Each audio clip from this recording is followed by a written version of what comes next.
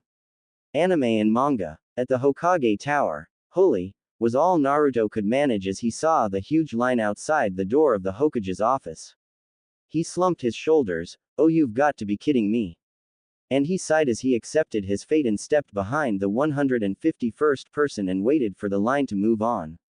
Yet, just then, his savior appeared. It turned out to be the Hokage's secretary. Ah, Naruto-kun. Hokage-sama is waiting for you. Come now, run along. Her smile was genuine. Naruto loved this lady. She held no grudge against him whatsoever, seeing him for who he was, and treated him with respect even. Arigato, Izumi Ne-chan. And with his trademark grin, he accepted her hand and allowed her to lead him. He knew when not to act like a dumb idiot. Now was definitely the time, especially when 150 diplomats were eyeing you with jealousy and contempt for being in front of them when they had waited for 2 hours at least. The door opened, and he immediately changed back to his usual vigor, just so that the Hokage didn't worry about him. Ohio. Ji-san, what do you want to see me for? The Hokage smiled warmly at the presence of this blob of energy, as he would call him. He was afraid that the event before would have traumatized the boy. However, it seemed that he surprised him this time. Indeed, there wasn't a time where I didn't get surprised by him. And with that thought in mind, he chuckled as he took off his hat. Naruto returned it with a grin, because he felt more at ease, now that the old man stopped worrying. He already had so much on his shoulders, he shouldn't have to worry about minor stuff like me, so, what's he up to? Anime and manga. Sarutobi motioned for him to follow, and activated a seal on the wall. Kai. And with a poof, a door appeared, giving it access to Hokage's library of jutsus.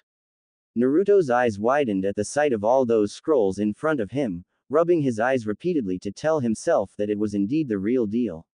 He looked at the old man questioningly, wondering what the hell he was up to. Sarutobi merely smiled, before ruffling his hair. Go on, pick one scroll from each section. Treat this as your birthday present. All the scrolls here are not forbidden, and though they are pretty much C rank and above jutsus, I'm sure you'll have no problem learning them, with the help of. Naruto gaped. Really? 3 scrolls? Any 3? Sarutobi laughed at the boy's enthusiasm. Indeed, any 3. But first, it can only be chosen by you, no help allowed from the fox. Treat this as a test. Are we clear, Naruto-kun? Naruto nodded without hesitation, mentally reaching out to his tenant. Oi, Baka Kitsune. You heard that right. Yes, I heard him. Now shut up and let me sleep. Naruto then grinned and gave a thumbs up, signaling an okay sign to the Hokage. He was literally giddy with excitement. Finally, one actual taijutsu kata and ninjutsu. Oh yeah, Sarutobi couldn't help but chuckle at the boy's excitement. Just like his father, jumping at every opportunity to learn a jutsu. Naruto took a deep breath, before going over to the ninjutsu section, and peered over at the huge amount of scrolls laid in front of him. He had been taught by Inu-san before, on the basics of ninjutsu, and had since found out that he had more types of chakra affinities than anyone in Konoha. However, that makes things pretty complicated, yet useful at the same time. He remembered his words. Now, Naruto, having all 5 affinities is something extremely rare. I had expected wind, however, lightning and fire were the ones where I thought you might get, whereas earth and water were unexpected. But still, you have this rare ability to control chakra natures, thanks to a certain tenet of yours. The ability to mix the natures shall give you an advantage in the future. But for now, let's get on with the basics.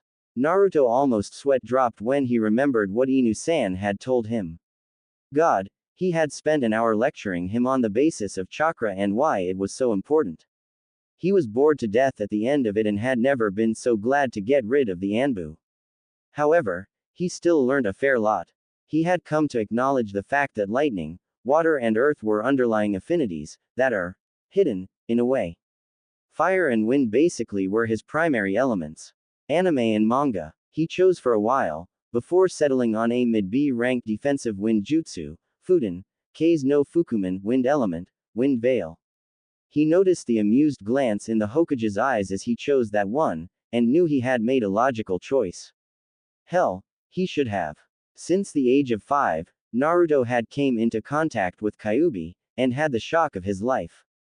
His intellect and reflexes had increased drastically due to constant mind quarreling with the stupid fox, When the Kyuubi finally gave up in trying to act all nasty, seeing how this was going nowhere, Naruto chuckled as he remembered the look on Kyuubi's face. Think about it anymore and I won't give you one drop of my chakra when you need it. Ha, you have to give it to me, whether you like it or not. Seal. Damn you. Arg. Annoying brat. Meh. Like tenant, like host. What the hell was that? Yeah, just shut up. I swear, one day, when I get out, you'll be the first to die. You mean it, comma. Ha, I knew you didn't. Why you? Naruto snapped out of his conscious, and quickly rushed over to the Genjutsu section, not wanting to waste more of the Hokage's time. This part was fairly simple, he already had in mind what jutsu he wanted. He picked up a low B rank jutsu, Ninpo, a Karaka Jiseki, ninja arts, clear trace. Ho ho, just what he needed to help with his pranks. This technique allows the user to completely mask one's trace, as the name suggests. Technically, one becomes invisible, however, it can only be used for a short period of time, and though useful, one has to completely lower their chakra levels, making it quite troublesome to perform a jutsu straight after.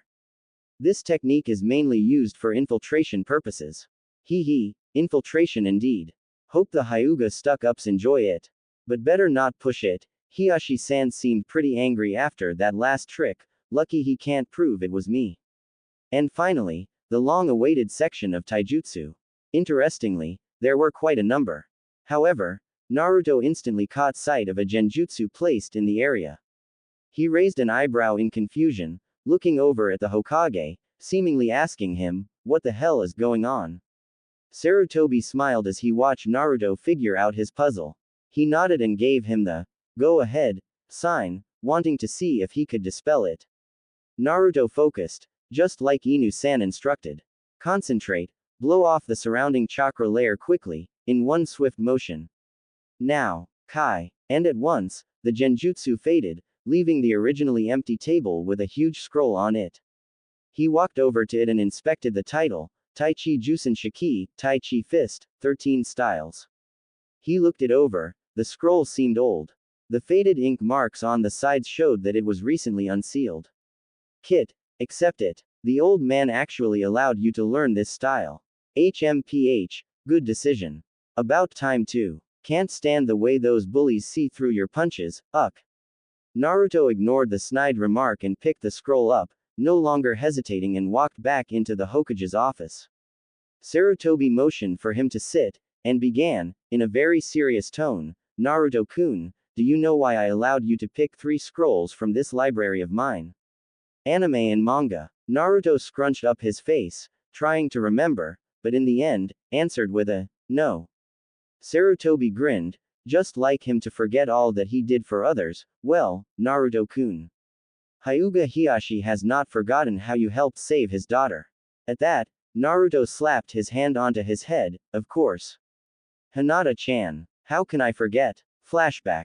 5-year-old Naruto was taking a stroll in the forest on the west side of Konoha, trying to digest all those ramen he ate. He was happily enjoying nature when suddenly, he saw a huge man carrying a small bundle. He got curious and asked Kyuubi about it.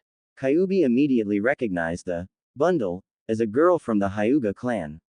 He then advised the kid to try and stall the man for time, whilst the actual Hyuga guards arrive. Naruto didn't even think twice about it and charged at the man yelling, put her down. You thief. Now that, coming from a 5-year-old was as bad a curse as it could get. The Kumo Nin sneered at him and brushed him aside with a strong punch, or tried to. It had taken all of Naruto's chakra to stick himself onto the arm of the Kumo Nin. As the Nin looked stupefied at his performance, he took the chance to use a chakra-enhanced punch and smashed it right into the cheek of the Kumo Nin. Even though it didn't seem much, it had hurt like hell. Kyuubi had intentionally sent some of his chakra to amplify the power of the punch. Naruto quickly grabbed the girl from the Kumo Nin's arms before he smashed into a tree. He tried desperately to wake her up, recognizing her as the girl that was so very shy, one of his first ever friends to be made at the playground. Hinata-chan. Hinata-chan. In his anxious acts to wake up the poor girl, Naruto forgot one vital fact. The Kumo Nin was still able to move. Raiden. Habana. Thunder element. Spark instantly, a huge blast of electricity blasted Naruto off the ground, launching him into the air. Luckily, his reflexes allowed him to push Hinata out of the way in the nick of time. But then, he was in the air, totally defenseless. HMPH, teach you to mess with me, brat. It's over. Raiden. Shushki. Thunder element. Shock, and once again, as that familiar feeling of paralysis filled his body, he gritted his teeth and willed the Kyuubi to heal his wounds, if only temporarily, and with some difficulty, he managed to land back onto the ground, though somewhat awkwardly. He was panting and gasping for breath, yet he took out that kunai Hokage-sama had given to him as a present just a month ago. He held it in front of him, glaring intensely at the Kumo Nin, as though daring him to take a step forward. His gaze was filled with life and determination, that the Kumo Nin stopped his onslaught. He knew those eyes. They looked so familiar. He began to tremble. No way, no. He's dead already. No way. Naruto had no idea what the heck he was talking about, but knew it was his chance. Desperately trying to remember the correct way of flinging a kunai, he took one quick step forward and placing all his remaining strength into that one throw and whoosh. The Kumo Nin reacted just in time, however, the kunai still embedded itself in his right shoulder, causing an angry scream to be emitted from him. His temporary fear seemed to disappear and he roared, "You'll pay for that." Naruto held out his arms, standing protectively in front of Hinata as he watched the Kumo Nin charge at him, full speed. He closed his eyes, as though waiting for the inevitable, when suddenly, a loud scream of pain was heard and a thump followed. Naruto slowly opened his eyes, only to find a beautiful woman with long blue hair and pale eyes without pupils staring at him in concern. He could handle it no longer. He fainted. Flashback end. Naruto scratched his head as he chuckled lightly, clearly embarrassed at his defeat. The Hokage watched on, amused. Now, Naruto-kun, there is no need to be humble. As a 5-year-old, you held your own against a 30-year-old Kumo Junin for 15 minutes. That's an honorable achievement. The Hyuga never forget, be it those that harm them, or those that help them. Till this date, Hyuga Hitomi still insists that you live with them. Naruto immediately shook his head, his serious nature kicking in. You know I can't, Ji-san. I'll just cause them more trouble. Hitomi-sama has been very kind to me over the past 2 years, and even before that, she helped me whenever she could. Sarutobi nodded. Good choice, even if I hate to admit it. It will indeed cause them problems with the council, and so, Hiashi-san thought up another way of repaying you. Look at that taijutsu scroll once more. Naruto opened it slightly, reading the first few lines. Taichi Jusen Shiki, combination of strength, speed, defense and fluidity. He raised an eyebrow, and looked at Sarutobi, expecting answers. Now, Naruto-kun, Hyuga clan specializes in their taijutsu, Juken, gentle fist. That style originated from the style you have in front of you. Taichi. However, it merely picked the soft aspects of that style. As you know, the Hyuga clan deem themselves a smart clan, preferring technique over raw power, and therefore, refined several aspects of their chakra control, combined it with a part of Tai Chi, to form the Juken. Naruto's eyes widened to the size of dinner plates after hearing that the scroll he had in front of him was even better than the Juken. Now, Naruto-kun, this scroll is dedicated to you, and only you. You may teach others if you want, but only after you've completely mastered this style. Also, I'm expecting a couple of surprises from you. Don't let me down. Naruto grinned and gave a bow. Hi, Hokage-sama, and was just about to go before the Hokage stopped him. Oh dear, I am getting old. You'll need this jutsu to help you. It's an A- ranked jutsu that's perfect for you. Naruto opened it. Kage Bunshin no Jutsu. Shadow clone technique. Indeed, now its uses are for me to know and you to find out.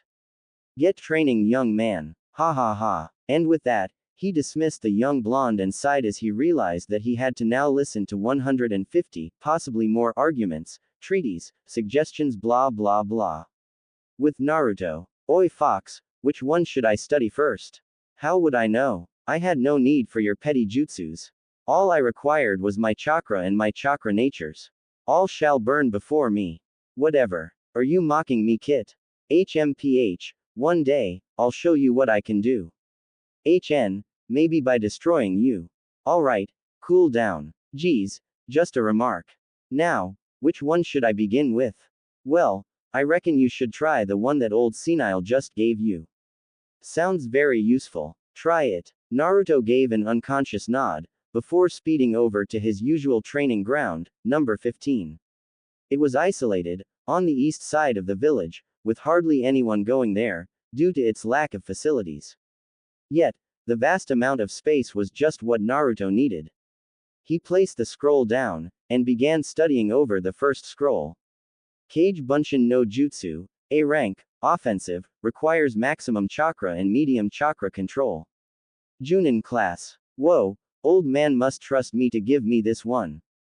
But I reckon it's simple. Huh, one seal. Yes. This is going to be easy. I doubt it, Kit, you couldn't even do a single Bunshin. PFT, you just shut up and watch. Naruto quickly read over the instructions of how to direct his chakra flow, and within 5 minutes, he had gotten an overall idea of it. He formed a cross mark with 2 fingers from each hand, focusing, directing all his chakra to that specific point, visualizing duplicates of himself, before shouting, Kage Bunshin no Jutsu.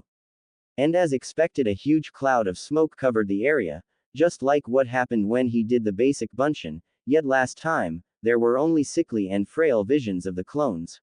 This time, whoa, I got to hand it to you, this jutsu is perfect for you. Indeed it was, for standing in front of him, were 2 exact copies of, well, him. He stared at them. They stared back. So, you're me? No, that's my question. Hell no. I'm the real one here. Whatever. You're just a clone. Hey, I have feelings, you know. So, they don't last. Oh, you're going down. Try it. You're on. If there's one person on this planet that could have an argument with himself, that person would be my dumb vessel, surprising indeed, Uzumaki Naruto.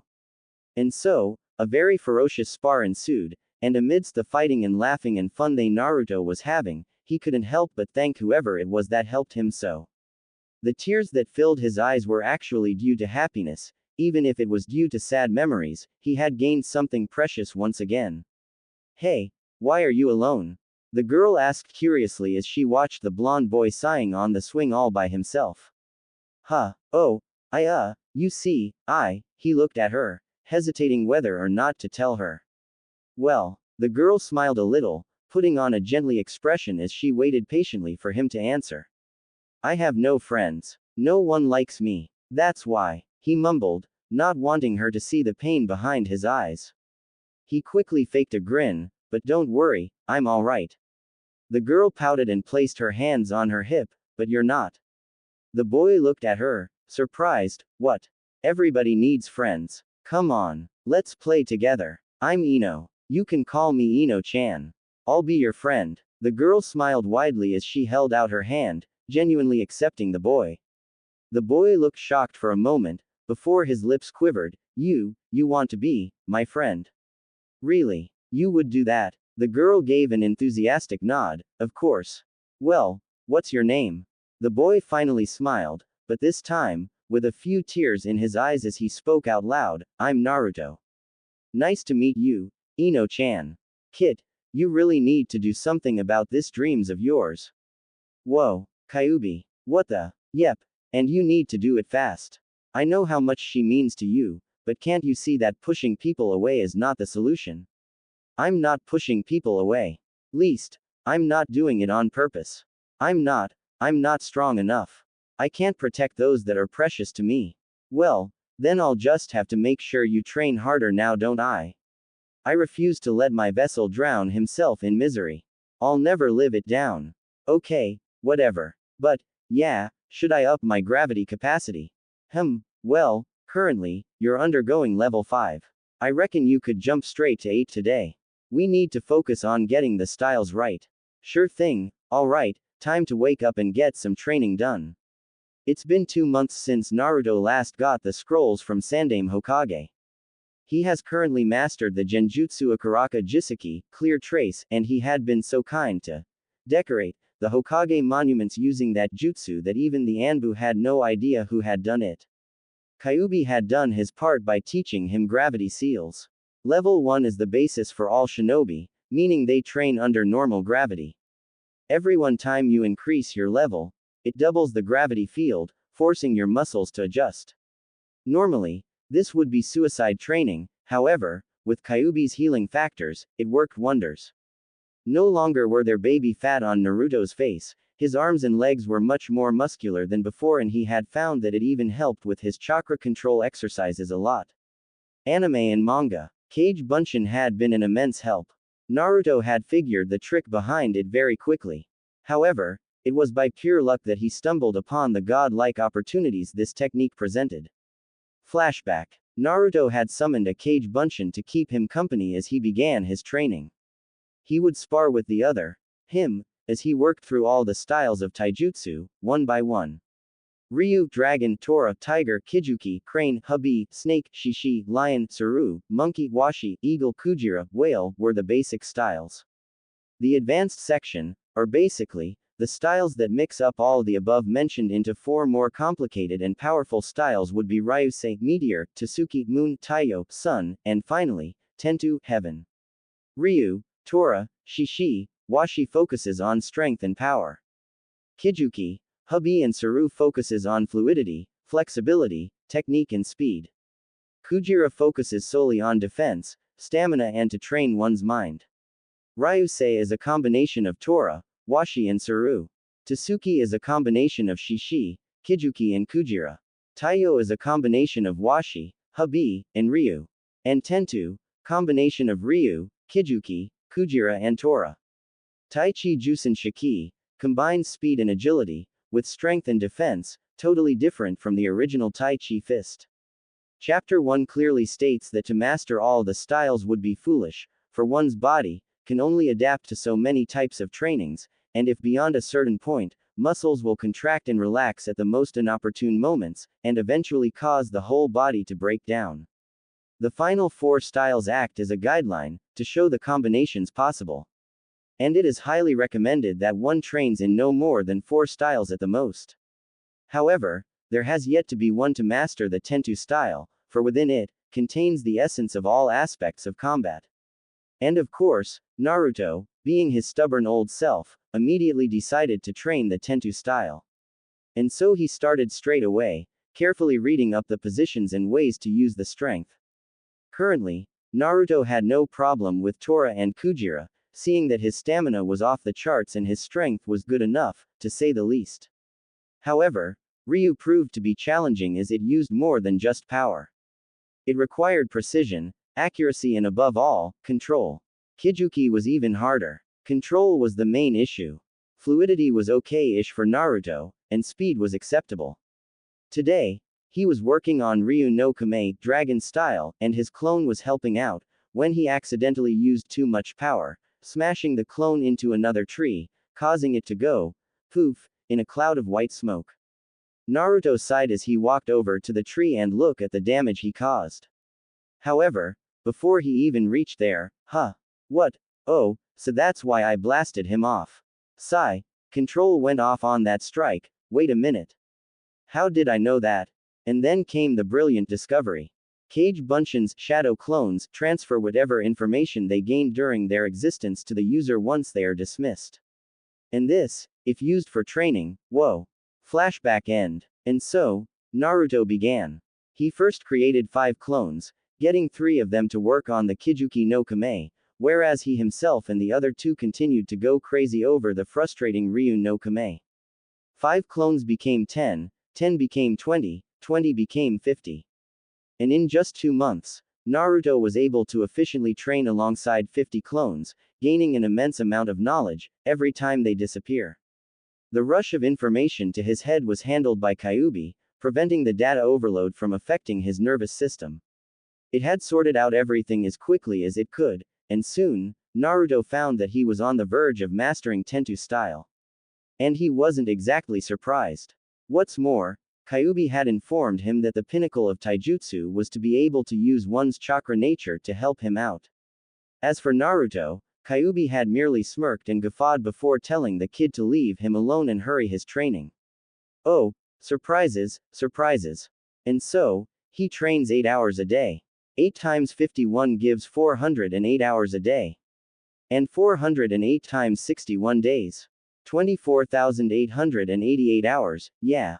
That's a lot of training done in a mere 2 months. His usually crappy chakra control has been refined by Kujira no Kame to the point where he could stick himself onto surfaces and not slip.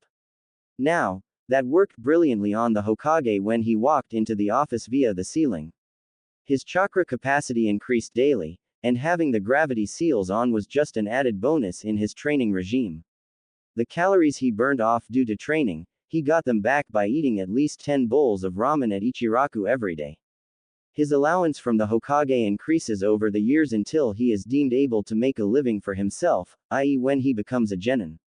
There was one place, however, that he would visit quite frequently. The Hyuga Manor. And here he was again, back at his second home, as he would call it.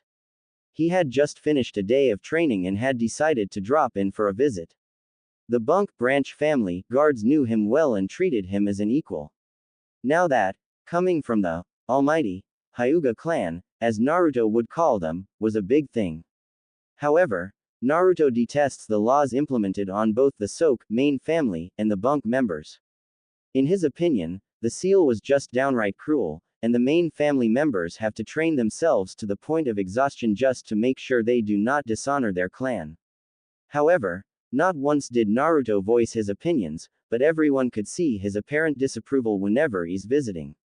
Like right now, as he passed by several rooms, the intense training undergone by the members could be seen clearly. It was unnerving. And how some even have the nerve to blame it all on fate. Ugh, that just totally puts me off. He had seen Hyuga Neji, who had ignored him from the start, determined that he, Naruto, was a mere weakling who had chanced upon an opportunity to rescue Hinata-sama, and therefore had the backing of Hiashi-sama, and it was all because of fate. Honestly, Naruto had never heard so much bull crap from anyone since he was born. After that speech, Naruto could only stuff his fist inside his mouth, to prevent himself from screaming out in rage at the pure stupidity and cowardice that this guy was showing. And the way he was treating Hinata and Hanabi was no better. He treated them like dirt. Manners, yes he has them, but his glare was enough to show that whatever polite terms he had used were totally insincere. He could not understand why Hinata just had to be so kind, and poor Hanabi, not even understanding why her cousin was so angry. She was still a toddler, yet already, she was beginning to train under her father. He had heard something about how Neji's father died, but never ventured on any further, upon seeing the hurt in Hiashi's eyes. Naruto sighed as he shook his head, damn I think too much, oh here we are. And sure enough, there he was, standing outside the room, waiting for permission to enter. Which of course, he got within a second but that's beside the point.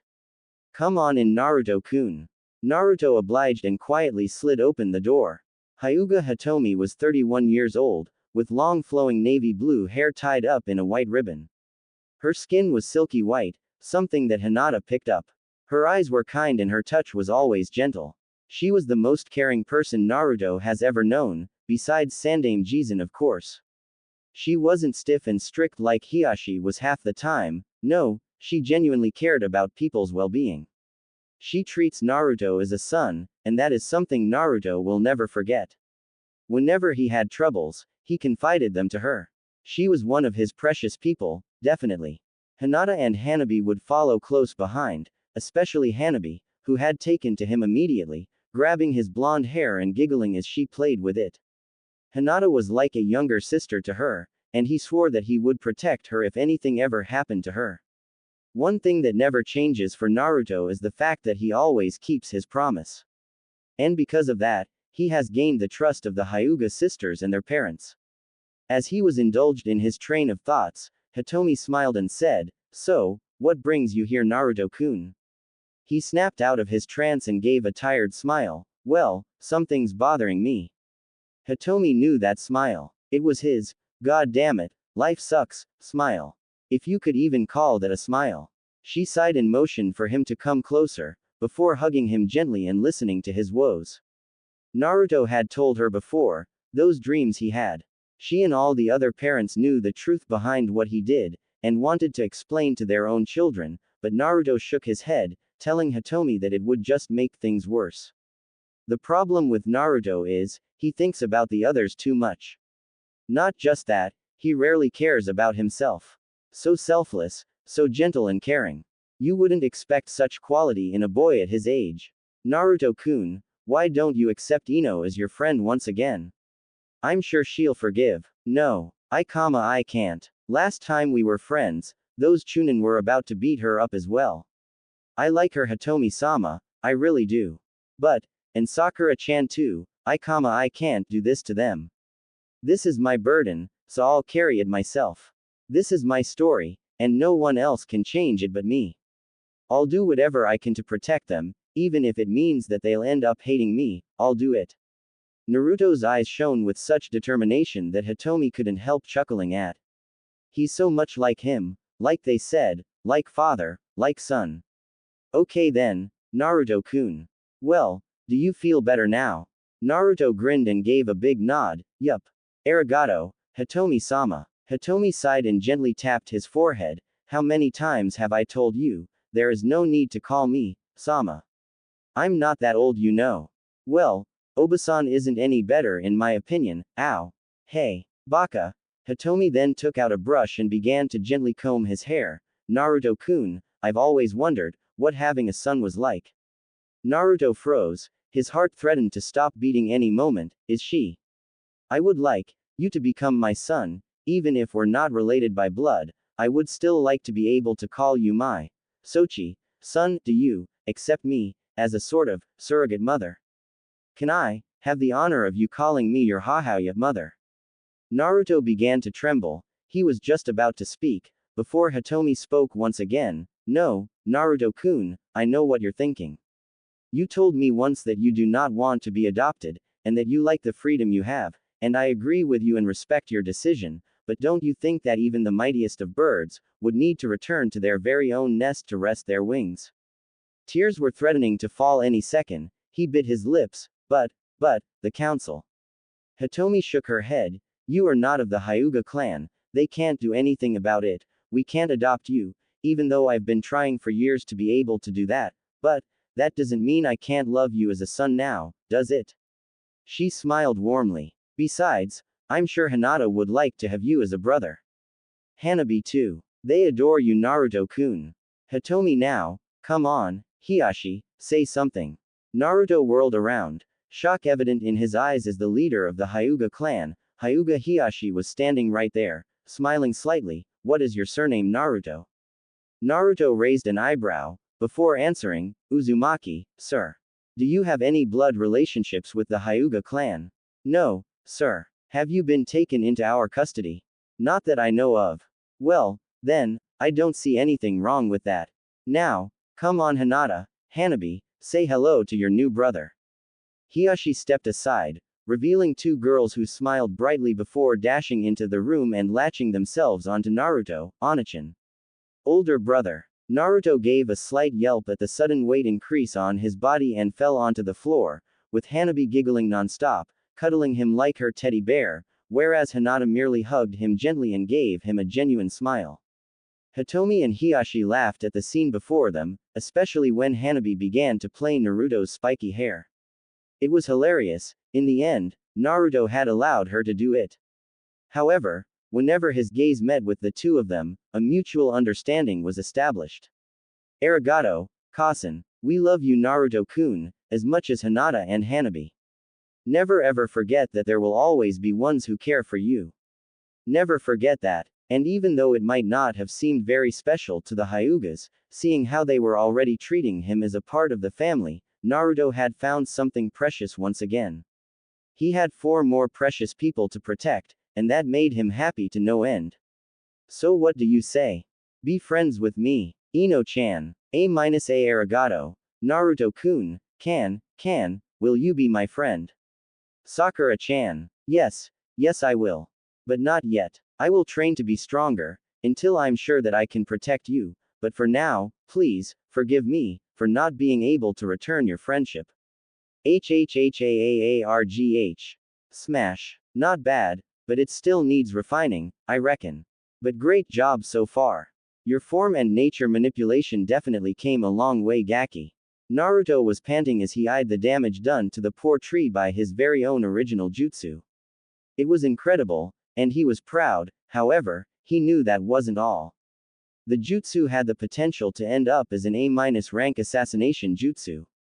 The speed it requires to charge and execute was a lot faster than some other jutsus.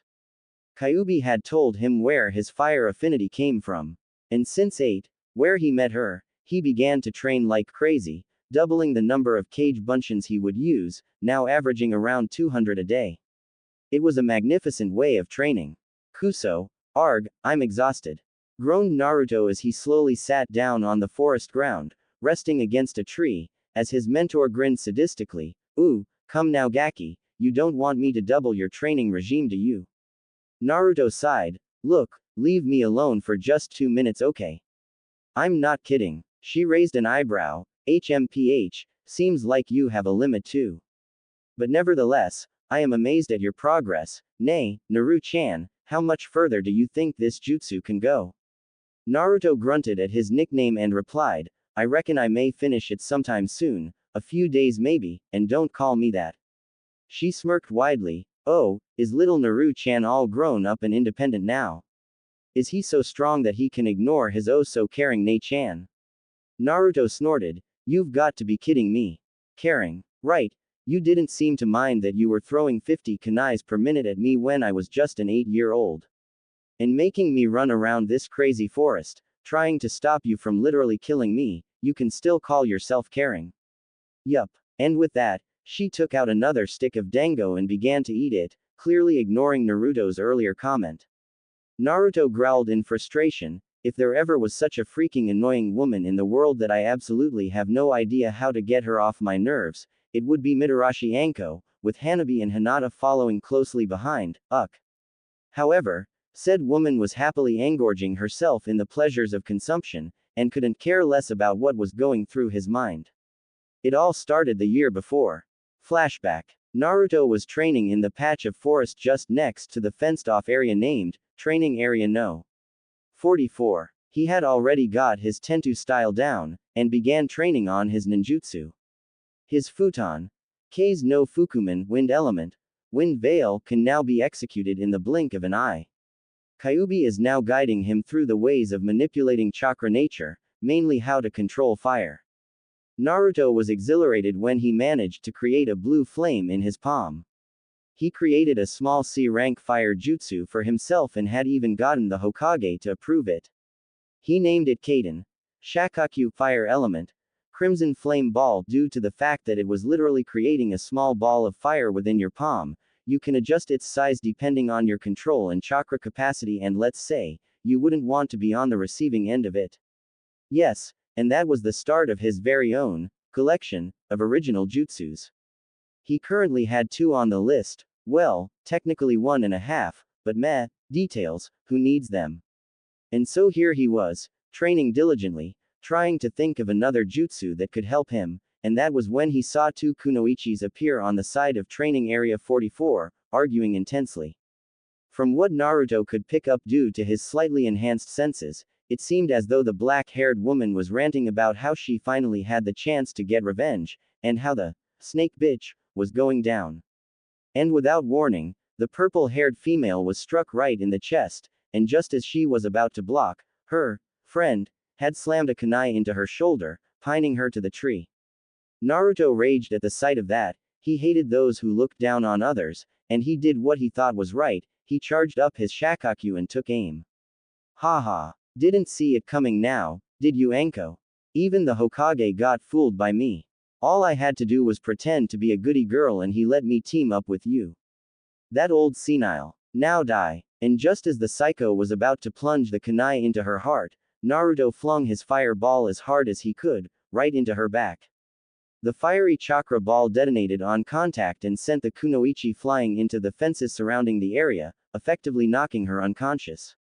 Naruto actually forgot to gape at his jutsu's power, and rushed to help the purple-haired woman pinned to the tree. He had inwardly yelled at Kyuubi for help and the fox had grumbled the reply back to him. So he did as he was told. He channeled some fire-natured chakra to his fingers, and tapped multiple spots that Kyuubi had pointed out. The woman looked surprised at Naruto's ability to temporarily close nerve points to lessen the pain. What's more, the fiery feeling she got was oddly comforting, soothing her nerves. And when he pulled the kunai out, it didn't even hurt. Little did Naruto know, he had just learned one of the most effective ways of treating a kunai wound. It was Anbu class, and a definite knowledge required. Of course, it was rarely used in times of combat, seeing how you do not have the leisure to be busy tapping yourself when the enemy could be throwing more kunais at you. But off the battlefield, it was a necessity. The woman watched on amused as the kid busied himself in getting the kunai off, and muttered, "Who are you? Why are you helping me?" Naruto merely grinned as he successfully removed the obstacle and placed her onto the ground. He gave a sigh of relief before wiping off the sweat on his head. "Inu-san. I know you're there." And as expected, said Anbu jumped into the clearing and ruffled Naruto's hair. "I swear you're getting better at this every day. Now, Naruto, I need you and Anko to come with me to see the Hokage for a moment." 5 minutes later, he got the shock of his life. He had just assisted in an A-rank mission. Him, an 8-year-old kid. Woohoo. The purple-haired brunette turned out to be a Tokubetsu Junin, special Junin, Mitarashi Anko. Inu-san was supposed to lead his squad as backup. It was a plot to capture that spy from Iwagakure, hidden village of stone. The Hokage had commended him on his help and said, "Now, Naruto, a few days ago, remember when I asked you whether you would like a mentor to help you in your training?" After receiving a very enthusiastic nod, Sarutobi smiled. "Well, since you both met, I guess introductions are in order." Naruto's eyes widened to the size of plates. He just saved his new sensei.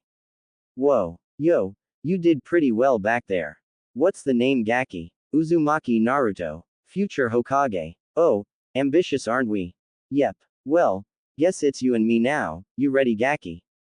I won't take it easy on you. No prob." Flashback end. And that was how Naruto came to add another precious person to his list. Mitarashi Anko turned out to be quite the protective sister. Her ways of showing affection were unique. Yeah. Let's end it at that. Alright, brat. Break's over. Now, time to check up on your reflexes. What do ya say? Anko was fingering a very sharp kunai with that mischievous glint in her eyes and that sadistic smirk on her face. Oh crap, here we go again. And indeed, the next few hours of Naruto's training need not be revealed. Yeah. Few hours later, Naruto was dragging his battered body back to his apartment, where he took a quick shower and changed into a clean set of clothes before setting off for the Hyuga mansion. Today was the day where he promised little Hanabi that he would take her on a trip to that little forest just outside of Konoha. It was Hitomi who suggested it, and Hinata would go as well, along with a branch member, Kareki-san, as an escort. Hanabi had been bugging him for a while and so he had agreed to this plan. After all, he did need to relax for a while after enduring that torture session. How can you even call that training? Crazy. Yo, Kareki-san, I assume we're all ready to go. Naruto grinned as he looked up at one of the strongest females in the clan, not to mention one of the prettiest. Kareki smiled lightly and gave a nod, before replying, "Hanabi-sama is just getting dressed, Hinata-sama is in the living room, saying goodbye." "Ah, here they are. Naruto ni-chan. Oof," was the only reaction she got as she tackled her brother onto the ground. Naruto grumbled, "Geez, Hanabi-chan, you really need to stop this. You could have killed me." He grabbed at his heart in mock hurt. "Meanie," pouted Hanabi as she crossed her arms, trying to look like her father, and failing miserably. She was just too cute that way. Naruto couldn't help it and hugged her gently before carrying her in his arms and setting her on his shoulders. "Okay, I'm sorry. Here, for the rest of the night, you get to enjoy the Sugoi Tokubetsu Naruto Keikei, amazing special Naruto view. How's that sound?" Hanabi gave a squeal in glee as she made herself comfortable by flopping the upper half of her body onto Naruto's hair, snuggling in its warmth. For some unfathomable reason, Hanabi just can't get enough of Naruto's hair. Is it the shampoo? Must be. Hey, is she sniffing? Phew, ow. She's pulling. Grr, honestly, what is so damn special about my hair? Just then, a soft voice called out, maybe it's because it's so randomly arranged, and spiky, hee hee. Kanbana, good evening, Naruto ni-san. Naruto gave her his usual foxy grin and gave her a quick hug, before greeting Hitomi at the doors. Kasen, don't worry, I'll protect those two if it's the last thing I do. Hee hee. Well, we're off. Just then, another male branch member appeared at the doors, along with Hiyashi. Just a minute, Hitomi-sama, I feel that having two guards is a safer bet, please, allow me to accompany them. I've already gotten Hiyashi-sama's consent.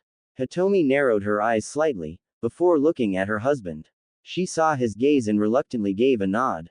This guy's name was Akisu, one of the guys that Naruto hated instantly. And Naruto frowned at the new addition to the team.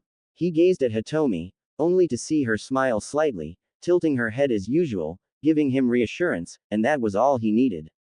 Kureki didn't know Akisu too well, but disliked him due to his pompous attitude and his bad temper. He had been acting a bit weird lately, and has always eyed the two heirs to the clan with contempt. Why then, was he volunteering?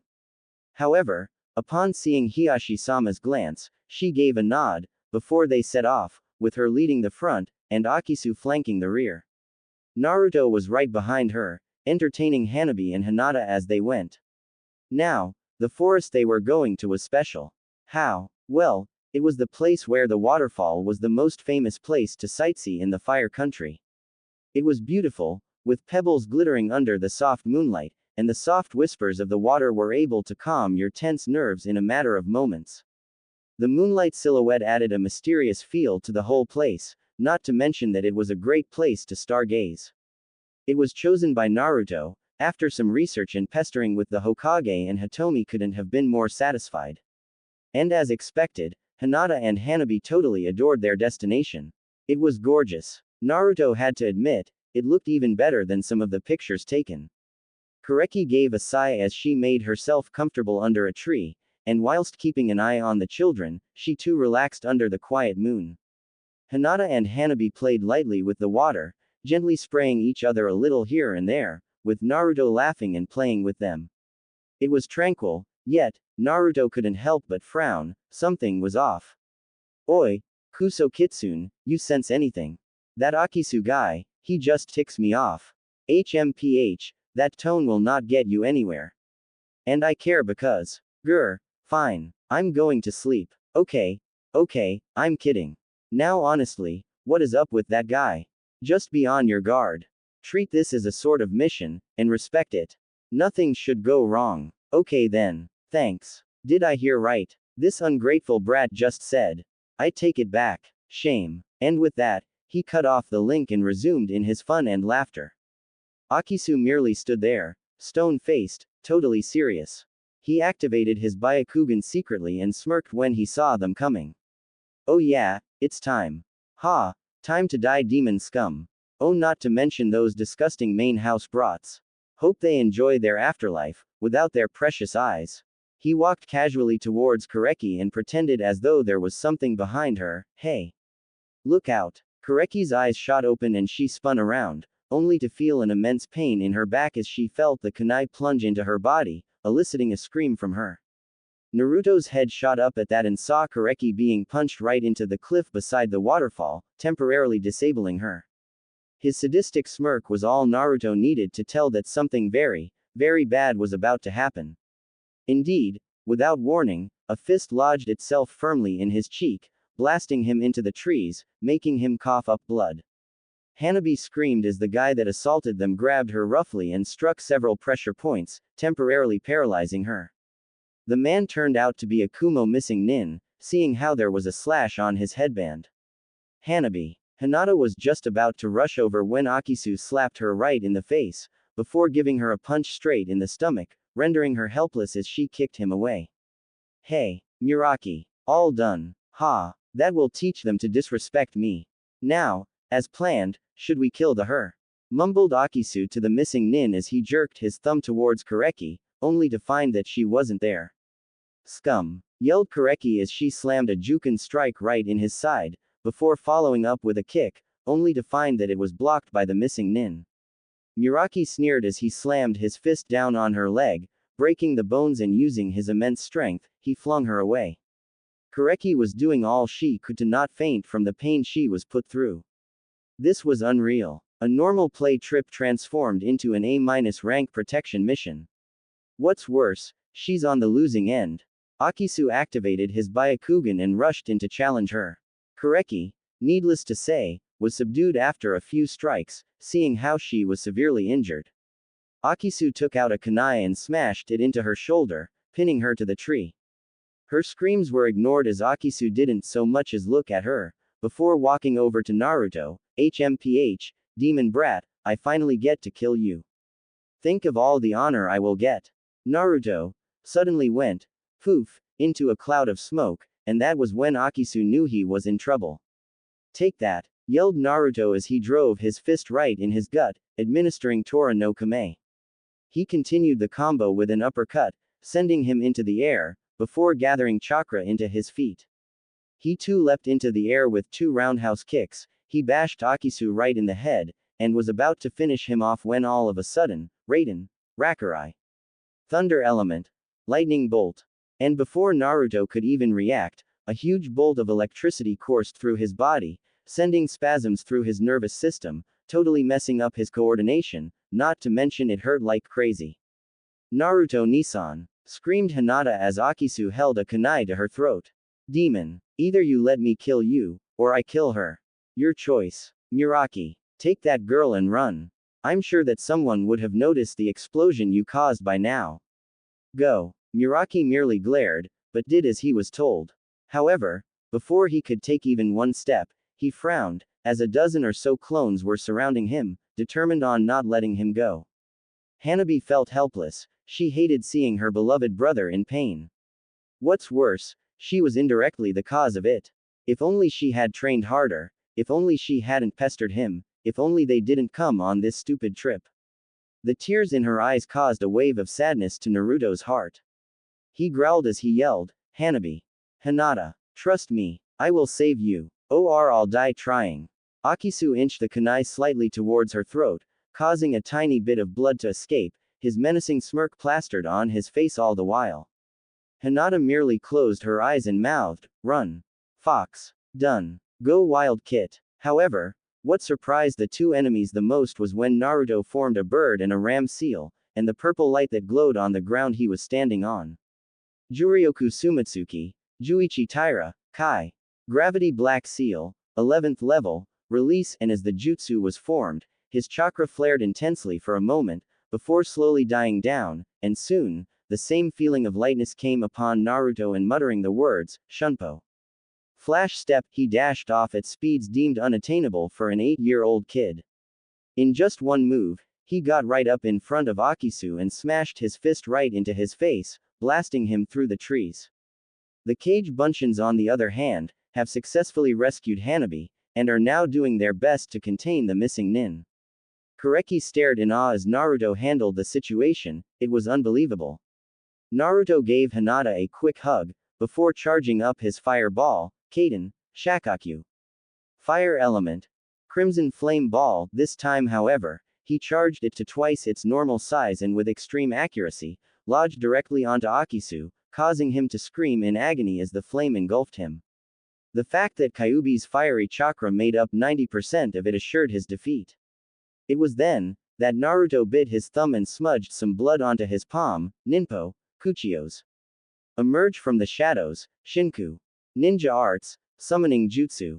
And answering his call, a medium-sized crimson kitsune appeared with his 2 tails in all his glory. You called, Naruto-sama. Shinku, I need you to immobilize him just for a few seconds, if possible, keep him away from Hinata-chan and Hanabi-chan. Said Fox nodded before dashing into the fray, aiding the Cage Bunchins. Naruto, however, took the chance to rush over to Kureki and placed his hand on her leg, concentrating, Kureki-san, it might sting, but please, just bear with it. And slowly, to Kureki's amazement, blood-red chakra began to seep into her wound, healing it at an amazing rate.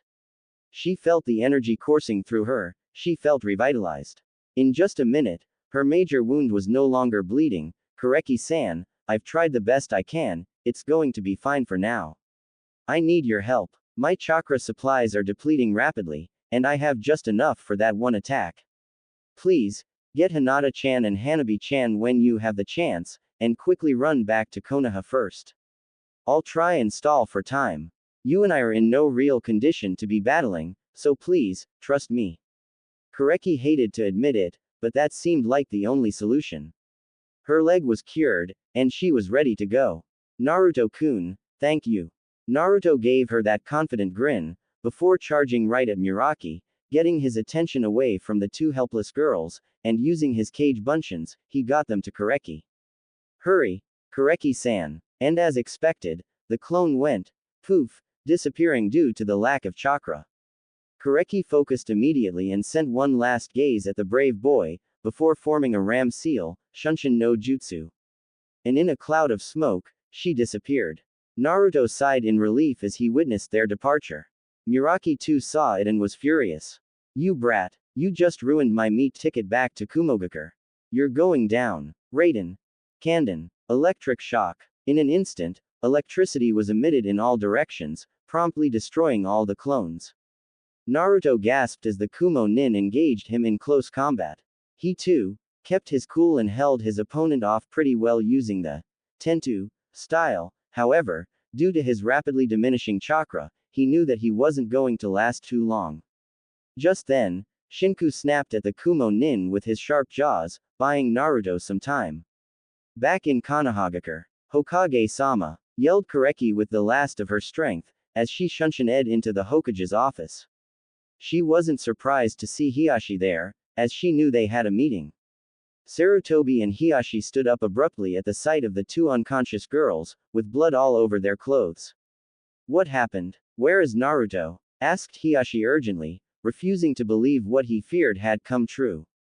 He's holding them off. He told me to bring Hinata-sama and Hanabi-sama back first. Please hurry, it's Kumo's Muraki. What? Izumi. Get me Anko right now. Roared Sarutobi as he let the words sink in. Muraki Agarame, B-rank missing nin, averaging between high chunin and low junin in terms of taijutsu and ninjutsu respectively. This wasn't looking good at all. Hokage-sama, what's the matter? Anko, I need you to follow Kureki-san here. Naruto's in danger. He's fighting Muraki. Anko's eyes widened before she gritted her teeth. Hi. Kureki signaled for her to follow, and with that, they dashed out into the night. During all the ruckus, the girls have woken up and stared at their surroundings, only to find themselves pulled into a huge hug by their father. Oh, thank God you're both alright. Come, we're going to the hospital. But Chichiyo, father, where is Ni-san? Is he alright? Hinata asked timidly, whereas Hanabi began to cry. Hiashi sighed as he stared at the Hokage, before turning back to his daughters. He will be, I'm certain of it. Back with Naruto. Raiden. Shushiki. Thunder element. Shock. Arg. Screamed Naruto as once again, he was hit by that jutsu. Things have definitely gone downhill since Kureki left. Naruto found out that the guy he was fighting had an old injury that was apparently slowing him down, and tried to exploit that weakness. However, his opponent wasn't a B-rank missing nin for nothing and had much more experience than him. All the attacks were nullified, and now, it was all Naruto could do to dodge. If the reinforcements don't arrive in 2 minutes, then I'm toast. Naruto yelped as once again, he narrowly dodged the attack. Shinku was trying his best to help, blasting fireballs every now and then to help deflect the attack, but the pure strength of the Kumo missing nin was overwhelming, even for Shinku, and he too found that his chakra was depleting. The fox had sustained a fair amount of hits as well, and he looked ready to fall any time now. Naruto knew it was now or never. He had to risk it. Shinku, grab him and make sure he stays in that place. I'm going to finish it now. And the fox leapt at the Kumo nin again. This time, however, he played smart and tripped the guy whilst biting him. Using one of his tails, he wrapped it around his neck whilst his jaws lodged themselves firmly on his arm. Naruto formed the seals, praying to God that he could get the control and power right. He was going to use that jutsu, his second ever original one. The one he had practiced all day before this dreadful event. Tori, Ryu, Ohitsuji, Tora, Uma, Usagi, Inu, Ryu. Alright, come on. Naruto concentrated all his remaining chakra and onto his palm, the pure intensity of it made it possible for the chakra to be seen. He then manipulated the chakra, forcing it to accumulate into a huge fire ball enveloping his right fist. It was a magnificent sight, his fist was on fire, literally, with the scorching hot blue flame dancing around his fist, it was crackling every now and then, and finally, he was ready.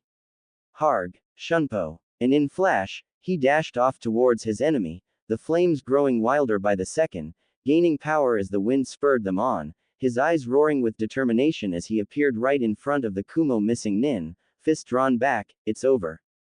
Can Furia. Blaze flare. And with his final strength, he drove his fist of flame right into Muraki's chest, melting the skin surrounding it, ignoring the armor plates he wore, burning right through his body. But it wasn't over. This technique was special in the sense that it consisted of two parts. The first was to stun the opponent, where the second one was the real deal.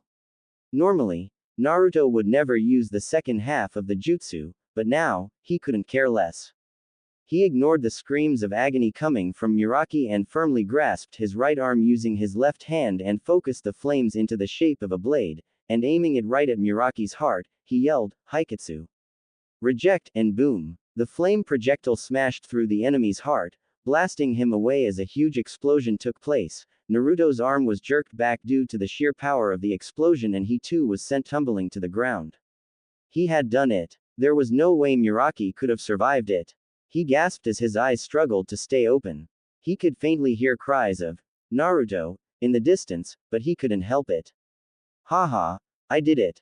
I protected them. The last thing he saw was that familiar blob of purple hair as he drifted off into the darkness, embraced by the tranquility of it, and finally getting some well-deserved rest. However, that gentle smile never left his face, and little did Naruto know that he had just taken a huge step towards the future. Sakura-chan. What's wrong?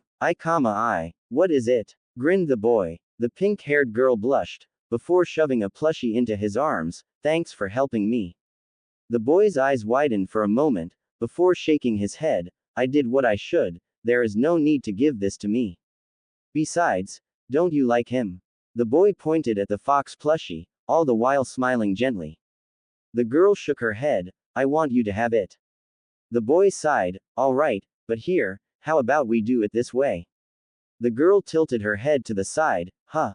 The boy grinned before saying, I'll keep it as a token of our friendship, but if you ever feel that I'm not a good friend, I'll give it back to you straight away, oof. Don't say that. Don't say that. Naru-kun is my best friend. You're not allowed to say that. The pink-haired girl cried into his chest, before staring up with intense determination. If that's the case, then I never want it back. I want you to always be my friend. Forever and ever and ever. The boy just stood there, dumbfounded, before slowly, a smile took over his face, a pure naive smile as he held out his pinky, shake on it. The girl immediately did so, and as she left, the boy yelled, Sakura-chan. Don't forget it. It's a promise of a lifetime. I won't. Wake up, Naruto. Wake up. Wake up. What the? Who's calling me? God, why isn't he waking up? Is that Enko? Calm down, the doctors are trying their best, all you're doing is delaying his healing process. Nei-chan. Ni-chan. I'm sorry. Are you angry at me? I'm sorry. I promise I'll never pester you again. Please wake up. Hanabi. Naruto Ni-san. Oh no. Hahaoya, mother, please help him. Hinata. Naruto-kun. Hitomi-kasan. Well, Kit, looks like you did find some people to care about you after all. But do I need to bloody kill you for using such a freaking risky jutsu, or do I just let it go? That is the stupidest dilemma I've ever heard of. You sure you not going senile, you dumb fox? Are you trying to piss me off? No need to try, you know. Shut the hell up. But if I do that, how will you get back in there? Grr, you're pushing it. Alright, calm down. Right, I'll talk later, but now, I really gotta go back.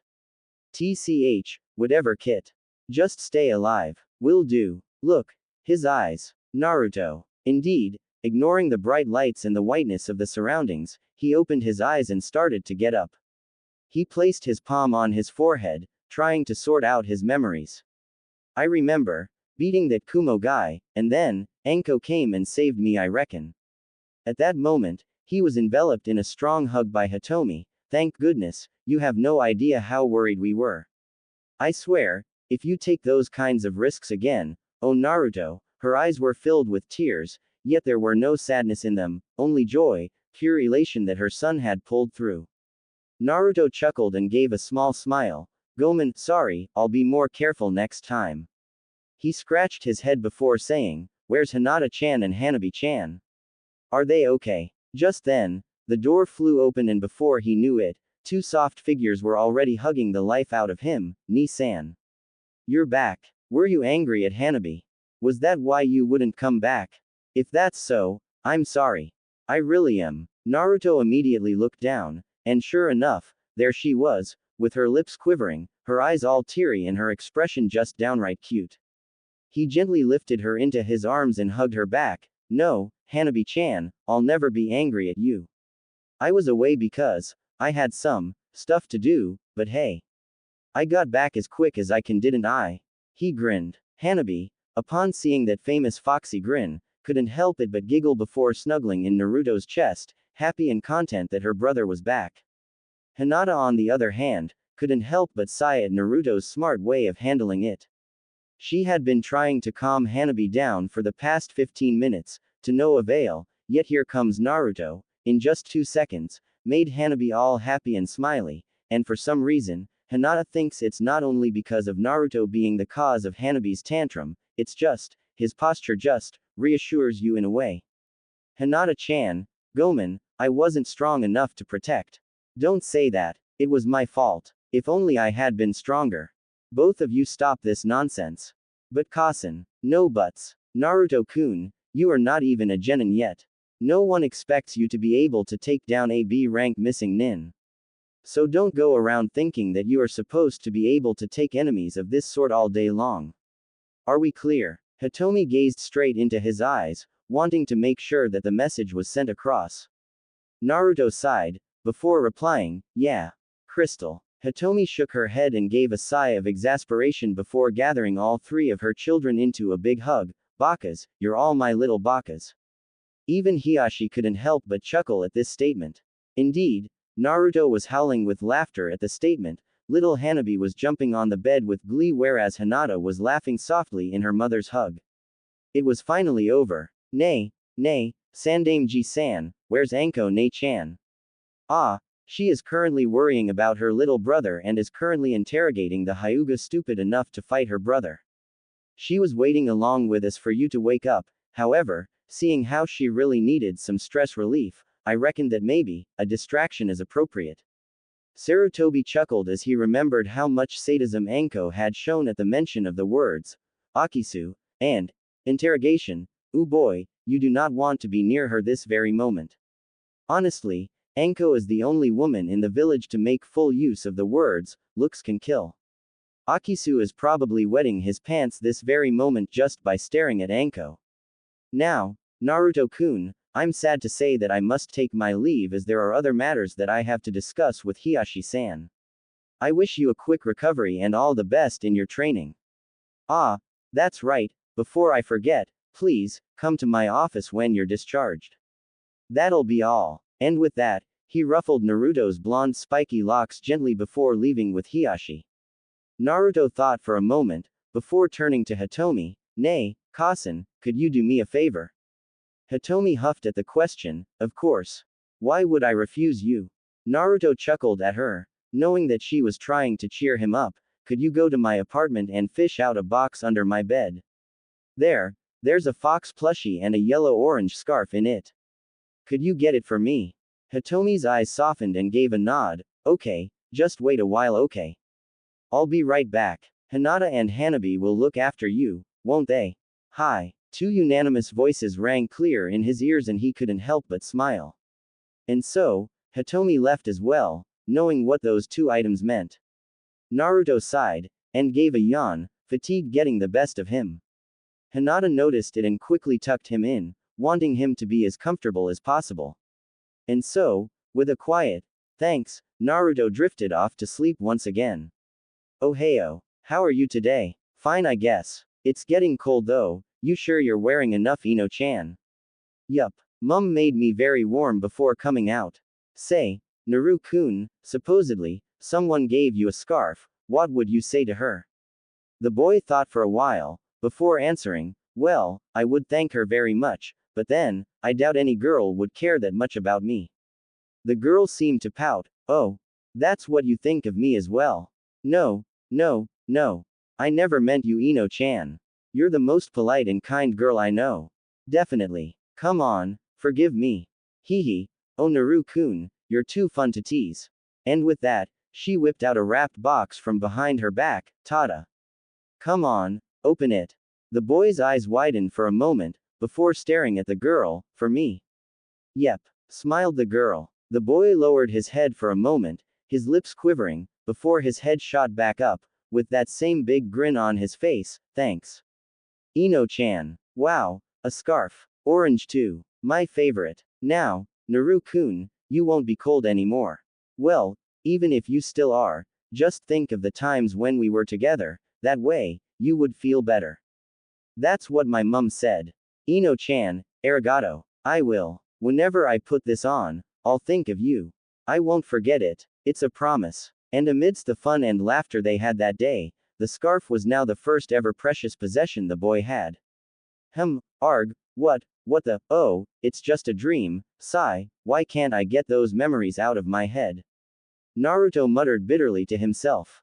He hated it. All these good memories just made the bad ones stand out even more. Looks like I fell asleep for 2 hours, Hanabi-chan and Hinata-chan went home already with Kasen. Oh well, at least Foxy is here, brr, it's getting cold, and with a swift move, he wrapped the orange scarf around his neck, and cuddled the plushie to his chest. Yo kit, feeling better? Yeah, I guess. Oh, thanks for helping me out again. Appreciate it. HMPH, you better. But then, if you die, I die. Not much of a choice. Haha, true, but it's not every day you get a nine-tailed kitsune to save you now is it? Keep dreaming and it might come true. You just saved me didn't you? That doesn't count. Man, Kyuubi, one would think demon lords were smart, what happened to? You don't want to finish that sentence. Hey, chill. Just stating a fact. Why you? Wait, what was that? What was what? Shut up you numbskull. I'm trying to concentrate. Yep, that scent, it must be them, you better hurry kid. What's wrong? Not another. I'm just saying that your precious friends are currently undergoing some intense trouble there. What? Yeah, so should we go? Your choice. Stupid fox, isn't it obvious? Well, fine by me, I've strengthened your muscles temporarily as best as I could. Hope it lasts. Now go, I'll tell you the directions. And with that, the link was cut and in a flash, Naruto was out of the door, rushing down the corridors. Gasps were heard everywhere and he could still hear the doctors yelling at him to come back, something about how he hasn't recovered yet. But now, he couldn't care less, he rushed out of the main lobby and out into the streets, and as he ran closer to the destination, sure enough, voices could be heard, their voices, oh how he missed them.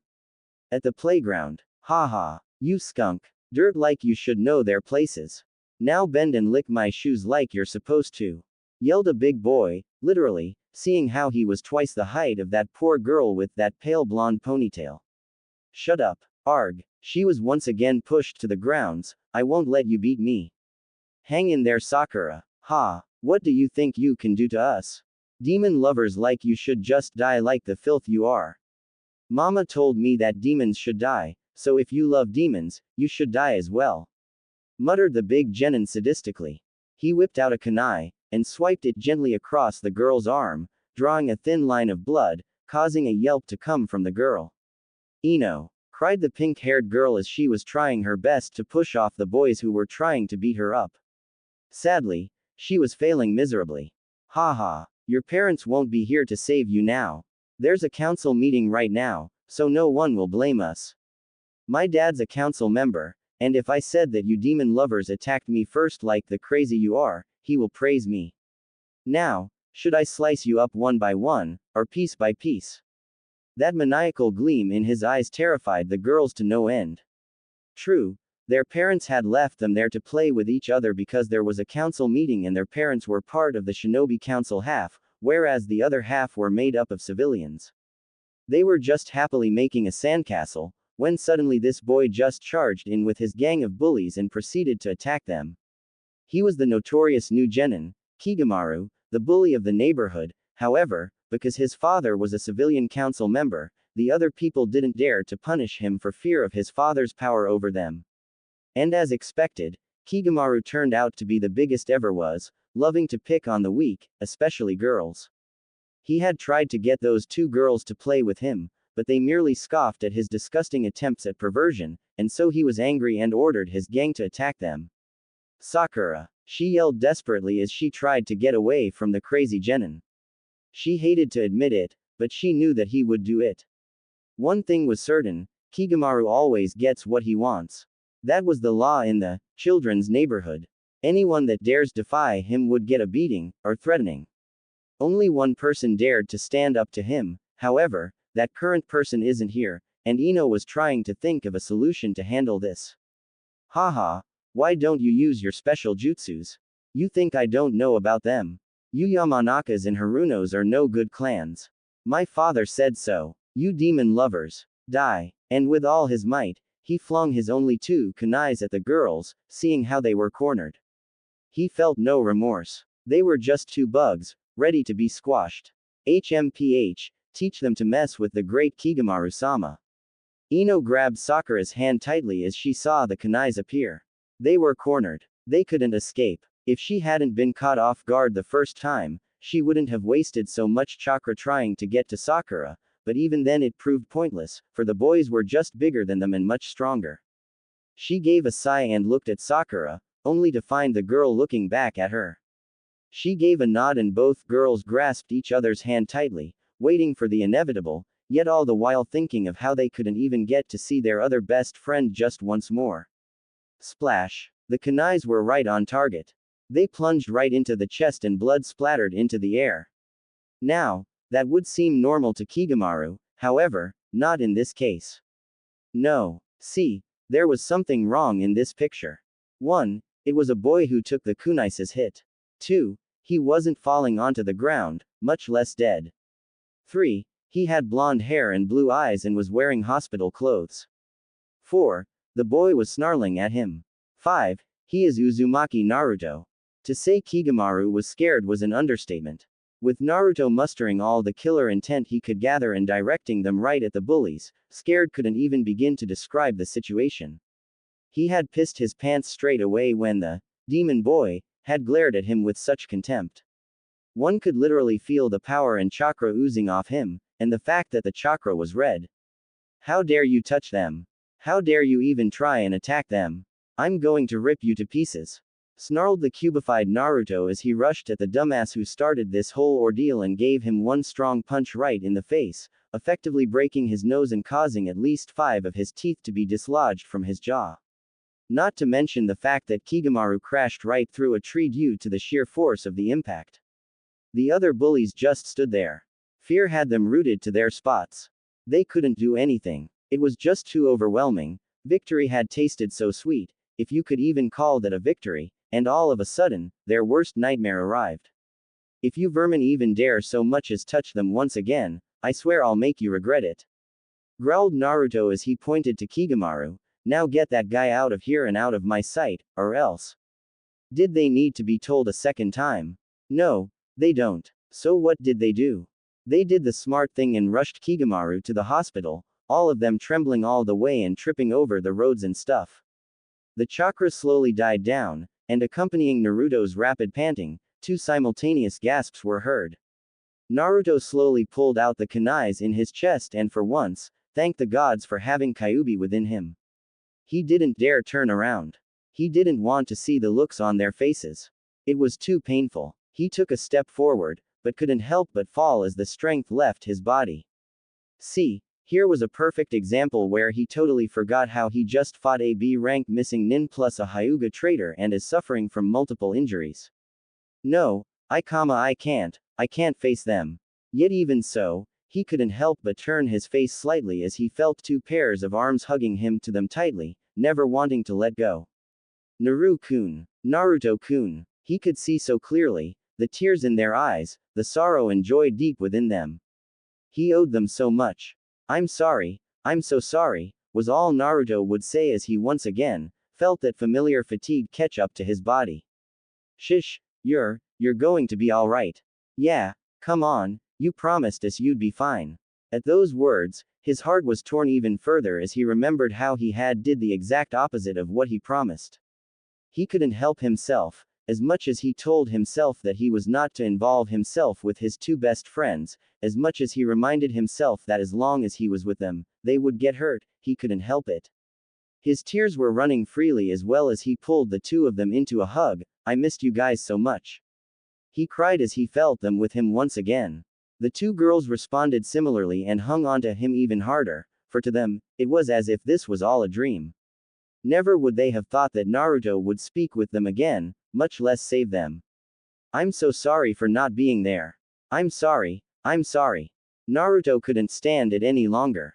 Never had he felt so negative in life before, but now, as he looked over his best friend's injuries, he hated himself for what he did before. He knew that no amount of apologies could possibly heal the wounds in the girl's heart. Ino bit her lips before she ran her fingers through his soft blonde locks and bending her head, she whispered ever so gently into his left ear, "Don't worry, it wasn't your fault, as long as you're here, with us, like you promised, I don't care anymore." Sakura grabbed his hand and caught his gaze, "The past doesn't matter, you kept your promise all along, I knew you would come for us, I never doubted you Naruto-kun."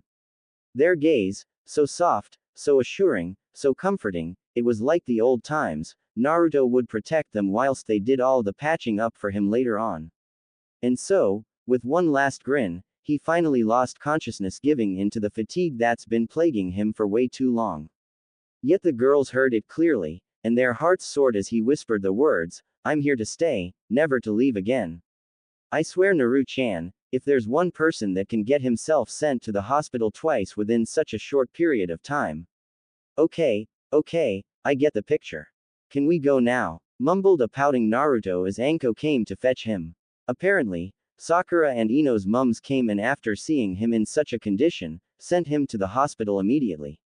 And so, he had to stay for another 3 days. Hitomi was absolutely furious, she too, like Anko, could not believe what a knucklehead Naruto was. Can't you just stop your hero act for 1 minute and just rest? How many times must I tell you that? Blah, blah, blah. And so on. Naruto was pretty much fighting to stay awake due to her extremely boring and obvious speech, and he had been stupid enough to comment on it, which had led to another lecturing of why he did not do as she said. Yeah, mothers are scary. Ino and Sakura came to visit him and were overjoyed to see him all healthy. Ino's mother, Yukiko, came with them and thanked him for saving her daughter. It was quite a new experience for Naruto, receiving thanks from someone else. Well, from someone he didn't know more like. She had been very polite and apologized for Sakura's mother's absence, Nayuki, and explained that Nayuki had a meeting she needed to attend. Anime and manga. Naruto had given his famous foxy grin and accepted the thanks humbly, before motioning to Ino and Sakura.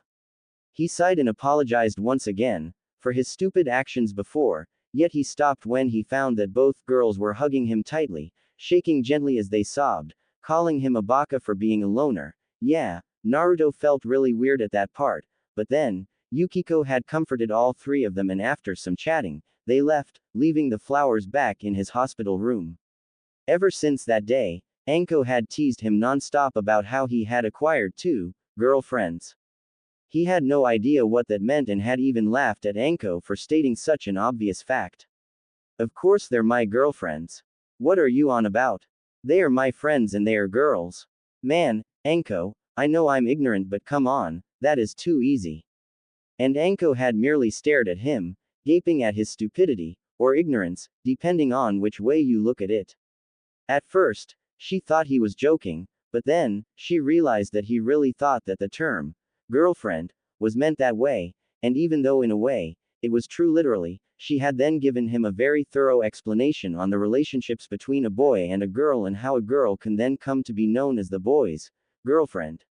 Needless to say, poor Naruto had to answer certain questions posted by one blonde and one pink-haired girl who were very intent on asking why he was blushing every time they looked at him. Sigh, that was downright embarrassing, and to think I was stuttering all along. And so, here he was, finally ready to be discharged. Anko was told to bring him directly to the Hokage, and she did, but not before teasing him first. He gritted his teeth, trying to stop himself from snarling at his annoying, "Nei-san," in front of the Hokage. But then, seeing the amused look on the Hokage wasn't much better either. Geez. Well, Naruto-kun, I do believe you are very intent on becoming Hokage in the future, but still, I'm sure there was no need to, Sarutobi began, smirking as he said that. Ah, okay, I get the picture, mumbled Naruto grumpily. It wasn't nice being teased, Uzumaki Naruto. Sarutobi's whole attitude changed. Naruto immediately stood at attention, knowing that this was where the Hokage transforms into his business mode. Hi. Due to your assist in capturing a C-rank Hyuga traitor and defeating a B-rank Kumo missing nin on your own, I hereby provide you with this scroll, and the bounty on the both of them. Here, it's yours to keep. Naruto raised an eyebrow. Okay, I'm not going crazy, right? He's just gonna give me a scroll, and some pocket money. Geez, thanks, not. Apparently, Sarutobi saw his look and chuckled. Naruto-kun, I suggest you look at the amount before saying anything, and the use of the scroll, I'll tell you in a minute. Naruto was still pouting as he approached the table, but when he got the check, his eyeballs nearly flew out of their sockets. Goju Go Man Ryo. 55,000 Ryo, a currency used in ancient Japan. His jaw crashed onto the floor, as he stared at that piece of paper in his hand, not believing his eyes. If not for Sarutobi's experience in hiding one's emotions, he would have burst out laughing, maybe even roll on the floor for a while, but, he was the Hokage, and he was basically an old man, and old Hokages do not act like 3-year-olds, so he merely settled for a slight chuckle as he witnessed Naruto's childish acts. Anime and manga. Sugoi. Amazing. I have never seen so much money in my life. He was rambling now. Holy crap, I knew I was going to get some reward, but this, am I fainting? What he didn't know was, a certain nine-tailed fox was currently roaring with laughter inside his body. He suddenly stopped and thought for a moment, before looking at the Hokage. Nay, Oji-san, Kareki-san wa daijobu. Is Kareki okay? His face suddenly filled with concern. Sarutobi gave a gentle smile. Don't worry, she's fine. She is currently resting back at the Hyuga Manor. Why the sudden question? Naruto then sighed, before looking at Sarutobi. Nay, this money is mine now, right? Meaning I can do whatever I want now, Sarutobi gave a nod, wondering why on earth he was asking this question.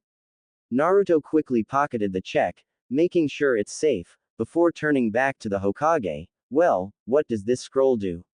Ah, right. Now, Naruto-kun, this is a special scroll. You see, only those who have done the village great honors can possess this scroll.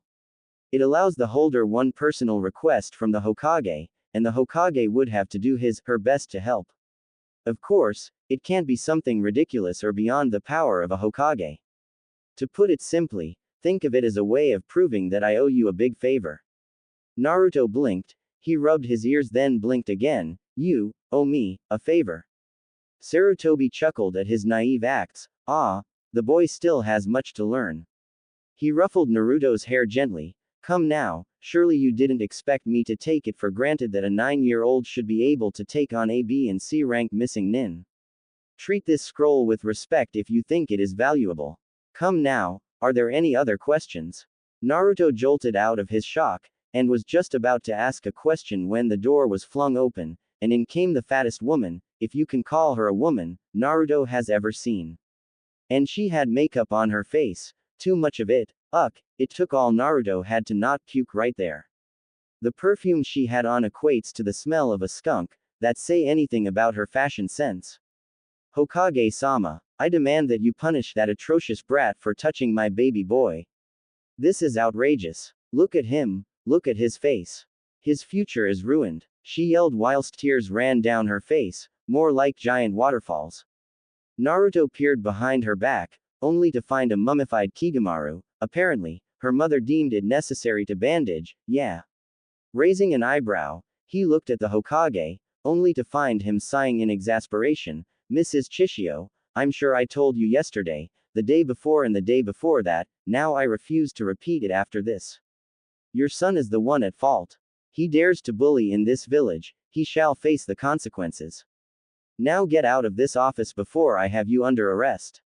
The fat woman continued to wail whilst dragging her son out of the room, and just as she passed Naruto, she muttered, "You filthy demon. You just wait." Naruto snorted and concentrated, remembering the times he fought in life and death situations. That key, got it. And at once, the malicious killing intent was emitted from Naruto, directly at the fat woman, rooting her to the spot. Naruto smirked as he watched the woman began to tremble and started shrieking like a banshee before running out of the office. Did I mention she was dragging her son all over the place? As in, literally dragging. Naruto grinned widely and held back his ki. Sarutobi finally gave in and laughed to his heart's content. Naruto joined in immediately, glad that he could provide some stress relief for the old man. Well, Oji-san, let's get back on track. I have something to ask, it is regarding my taijutsu. Sarutobi gave an inward grin. Oh.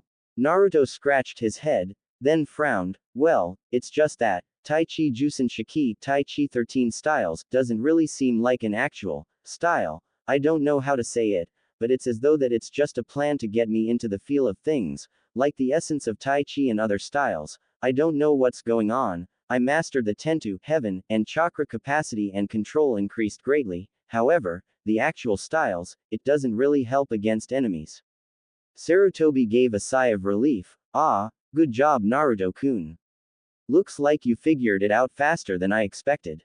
Naruto blinked. Huh, indeed, Tai Chi Jusen Shiki can be viewed as the predecessor of taijutsu styles. Which styles have you mastered? Naruto cupped his chin. Tora tiger, Washi eagle, Tsuru crane, Ryu dragon, Kujira whale, Hubby snake. I'm currently working on Shishi lion, and Tsuru monkey, and I would have finished the scroll. The last four are mere combinations and I've basically understood the concepts. Sarutobi barely concealed his shock from his face. Who would have known that a 9-year-old kid could master the basics in such a short period of time?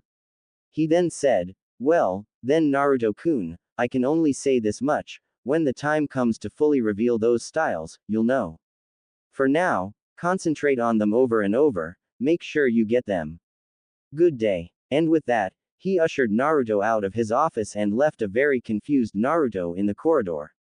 He then sighed and turned to the secretary, Izumi-san, please tell Hokage Jizen that I said thanks. Bye. And with a slight bow, he left, with a smiling Izumi promising to convey the message. Once Naruto got onto the streets, he went straight to the Hyuga Manor. Anyo, I'm here to visit Kareki Nisan, can I go in?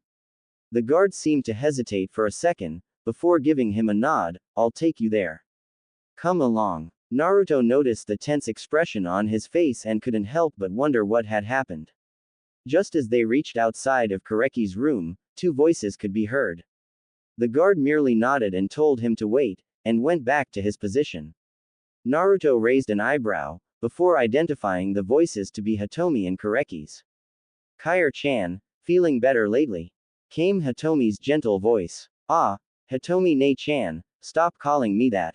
It's embarrassing. Naruto blinked. Nei-chan, are you kidding me?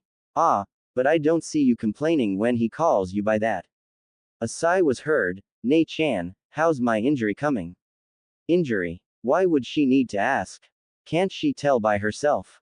Naruto wondered. And before he could even understand what happened, Hitomi had muttered, Byakugan. And once again, Naruto felt that familiar pricking sensation, as the jutsu activated. It's healing, gradually, but it is healing. I have to thank him next time he sends these herbs again. Who is this? Him. Now Naruto-kun, I know you're out there, come on in. Naruto gave a small yelp, and entered the room. He grinned awkwardly as he took a seat and immediately said, I wasn't eavesdropping, I just happened to come here to visit Koreki-ne-san, and the guard told me to wait out here. Koreki chuckled. Don't worry Naruto-kun, we're not blaming you. Naruto scratched his head. Not to be rude or anything, but are you really sisters? Hitomi giggled at his expression and nodded. Yes we are. I'm older than her by 8 years. Naruto's eyes nearly flew out of his sockets. 8 years. Whoa. Koreki saw that and laughed. Yeah, it's a big difference isn't it? But back in those days, it wasn't that big a deal. Anyway, Naruto-kun, what are you here for? Naruto quickly took out his check and placed it in front of Koreki, and grinned. Well, I wanted to thank you for protecting me that night. So I figured that you should have this. Koreki tilted her head, and Naruto suddenly had flashes of a certain female in his memories. He frowned, wondering where on earth that came from. Koreki took the check and smiled warmly before motioning for Naruto to come forward. She pulled him in for a gentle embrace and kissed his forehead. Arigato, Naruto-kun. But I shall not keep this money. No, wait just a moment. I heard from Hokage-sama that you've been studying Tai Chi Jusen Shiki. So how is it going? Naruto repeated what he said to Sarutobi and at the end of it, to say Koreki was shocked was an understatement. Even Hitomi looked amazed. Naruto-kun, do you have any idea how long it normally takes to just learn one style? Naruto scratched his head. 2 days. Koreki rolled her eyes. Try 500 times that. Naruto laughed. Well, I use Kage Bunshin no Jutsu to help me, so no worries.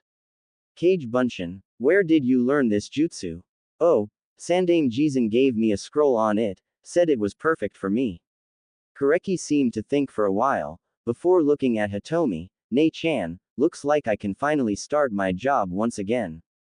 Hitomi immediately frowned. No. You're still injured. Your chakra system can cut short your lifespan if more accidents like last time occur. I will not allow it. It was incredible. Mistress of the Hyuga clan, was pouting. Koreki chuckled lightly, before kneeling in front of Naruto, and closing her eyes, she whispered, Naruto, do you accept me as a guardian? Naruto nearly bolted out of the door at this sentence. What is with all the serious themes today? He looked towards Hitomi, who was just about to interrupt when Koreki said again, Hitomi, let him think for himself. I want to see if I'm right. Naruto-kun, will you allow me to protect you? Naruto immediately answered, of course. Why wouldn't I? I would trust you with my life Koreki-ne-san.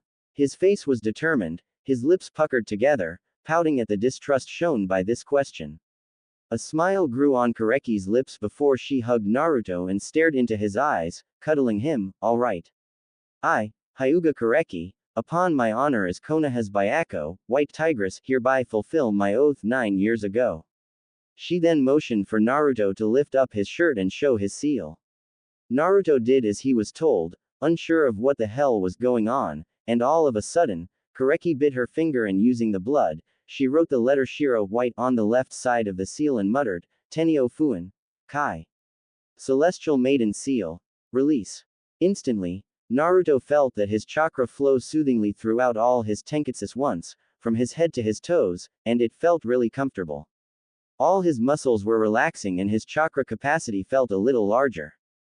Koreki then began coughing right after she finished the ritual, and Naruto quickly patted her on the back, trying to make her feel better. Hitomi sighed and muttered, Shozen no Jutsu, mystical palm technique, and placed her glowing hand on Koreki's back. Naruto, stand back for a while. Go grab a bucket, hurry. Naruto quickly nodded and rushed off to find one. Koreki continued coughing, though she seemed better by the second. Go gomen ne-chan, demo, but. Hitomi sighed, I know, this is something you have to do. Sigh, you really miss him don't you? Baka Imouto, stupid younger sister. She concentrated and just at that moment, Naruto brought in the bucket, and Koreki coughed out the blood clot within her circulatory system. She then focused chakra onto her forefingers and jabbed several tenketsus around her heart, before finally regaining the usual pulse. Arigato. Now, Naruto-kun, I need you to come with me and see Hokage-sama. Naruto thought Hitomi was going to freak out at her decision but it turns out that Hitomi agreed with her. She activated her Byakugan once more to check for any other major problems, before nodding, now, don't push yourself. You're not as strong physically as you were before, you know that better than anyone else. Kureki gave a hesitant nod, before holding Naruto's hand, and just before she disappeared with Shunshin no Jutsu, she heard Hitomi whisper, but your heart is stronger than ever. And that brought a smile to her face. And of course, Naruto still had no idea what was going on. At the Hokage's office, Hokage-sama, Hyuga Kureki and Naruto are here to see you. Izumi called through the door. Sarutobi sighed, muttering stuff about crap timing and how he was just going to go home and enjoy some Ika Ika paradise. Izumi's eye twitched and replied in a deadly quiet tone, I'll take that as a yes. If there was one thing a Hokage should be afraid of, that would have to be an angry woman. And Sarutobi had a very good idea what had been the cause of such anger. Ah, the downfalls to being a pervert, not that I am one, or please send them in Izumi.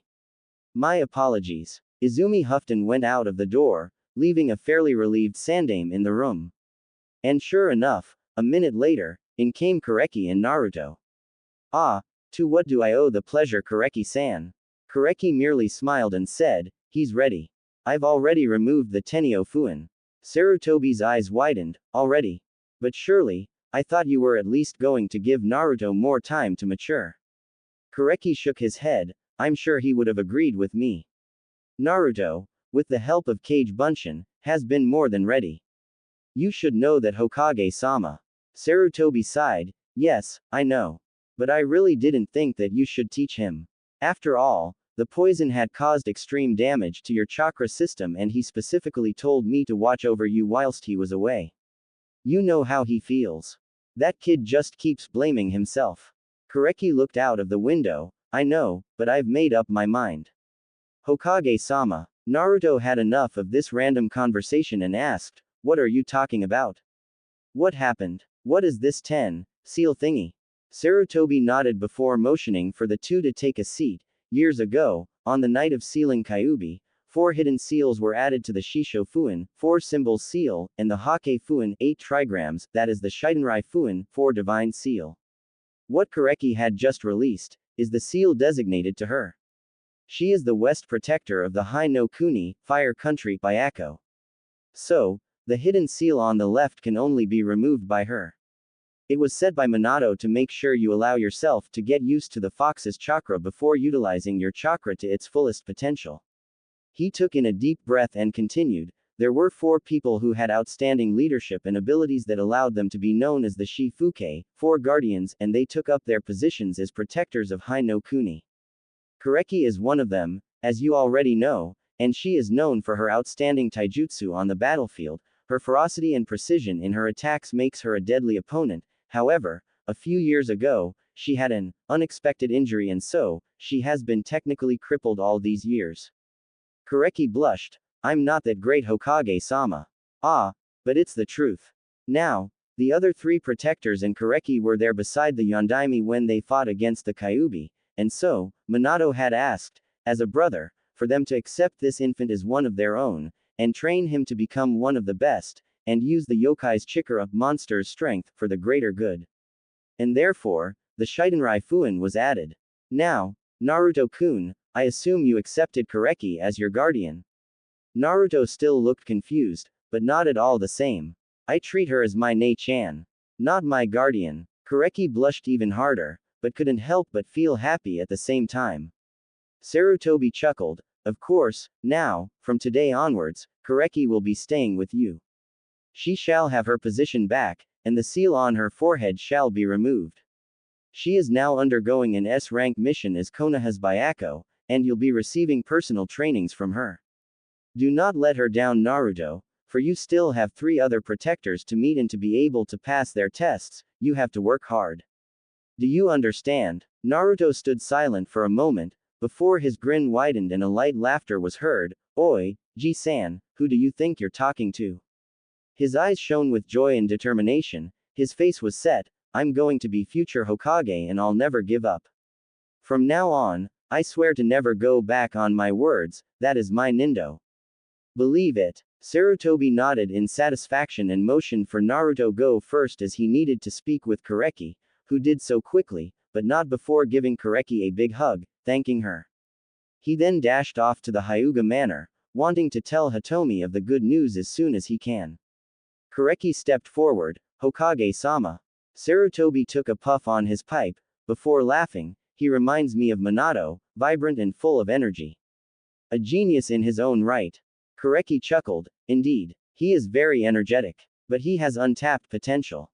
Haha, your leader would have laughed at me saying the term, genius, won't he? Koreki's eyes softened, and whispered, yeah. Sarutobi nodded. He always believed that the term, tensai, prodigy, stands for, a baka from heaven. That kid, he works hard, harder than anyone I've ever known, yet he trains smart. He'll be fine. Koreki bit her lips. I hope so. Haha, Konoha's Seryu won't be beaten that easily. He's coming back in 3 years. Koreki's head shot up. Really? Sarutobi nodded, and he wants me to tell you not to worry about him. He says it's bad for your health. I have to say that I agree. Koreki blushed a bright crimson at that statement, that baka. One last thing, Koreki, look after yourself, don't train the kid too much that you can't take it. I don't want you to get injured all over again. Hi, Hokage-sama. Very well, dismissed. And with that Koreki left, but as she stepped out onto the streets, she couldn't help but stare at the moon. Where are you, Ryusei? Naruto, yelled a certain very pissed off Chunin-sensei. Z's, was the only sound available from a certain sleeping blonde-haired boy. Grr, stop sleeping and get your butt working. Roared Iruka. Anime and manga. ZZZZZZZ. Oh ho, to say Iruka was pissed was an understatement. He had tried all sorts of nice ways of waking Naruto up. Alas, not even using a microphone and aiming it right at Naruto's ear did the job, so now, he had to resort to the old-fashioned, evil ways, namely. Take that. Splash. Gah. What the hell, Iruka-sensei? Snarled a very wet Naruto, not to mention cold as well. The nerve of him, it's not my fault his classes are so boring. Suddenly, the whole class that was laughing just seconds ago turned deathly quiet. Naruto blinked, before looking up at Iruka once again, only to find his face red with fury, his veins popping out from everywhere possible in his neck and face, his fists clenching so tight that they were turning white, his teeth were gritting, his eyes were glaring with such an intensity that even enemy nins would have been killed. Naruto gulped, before giving an awkward grin. Aha, I didn't say that loud, did I?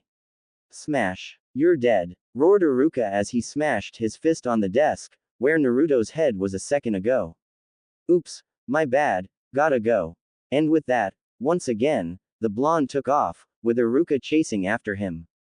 The rest of the class burst out in laughter at the scene before them.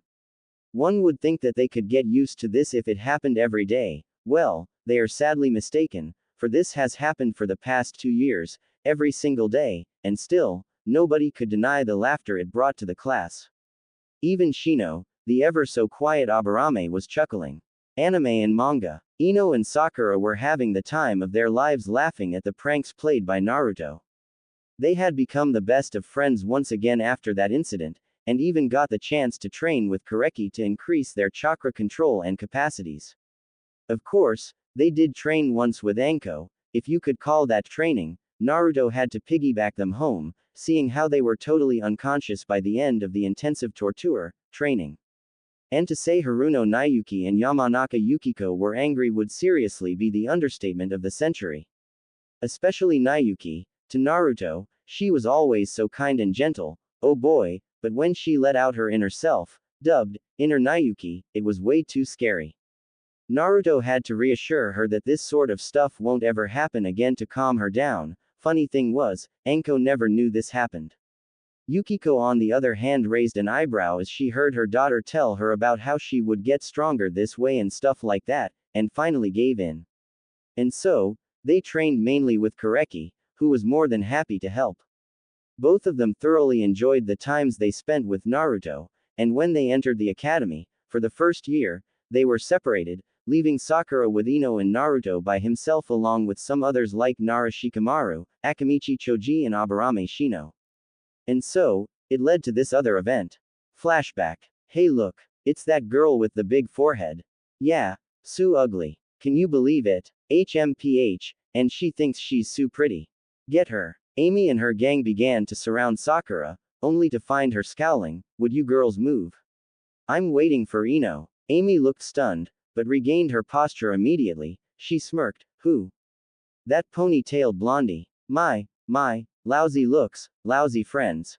Sakura's eyes narrowed. You don't want to finish that sentence. Ami's smirk widened. Oh, and what are you going to do? Cry. Ha. That Yamanaka has nothing. I'm the queen here. No one messes with me. HMPH, and I heard you even befriend that blonde demon. Smash. A fist lodged itself firmly in her face, sending her onto the ground. Another came and gave her an uppercut, almost breaking her jaw, almost. Ino landed gracefully and high-fived Sakura. Thanks. No problem, now I see we have some unfinished business. Sakura smirked evilly. Ino grinned. Yep. They dare badmouth Naruto And it turned into a huge fight at the playground that day. Sakura and Ino emerged victorious, but not before getting scolded, i.e. yelled at with Iruka with big scary head jutsu on. They were pouting all along, and when Iruka finally finished lecturing them on the negative aspects of beating classmates up, he asked them why. To say he was surprised by their answer could be reasonable. They were insulting Naru-kun. Yeah, and Ino too. Iruka's jaw dropped. Whoa. Naruto got not one, but two girls to support him. The kids got class. No, what was he thinking? Naruto's way too young. And so, he dismissed the two of them and went to have a talk with Naruto. Flashback end. Sakura giggled at that memory and looked at Ino, only to find she was smiling as well. It was obvious they were both remembering what had happened.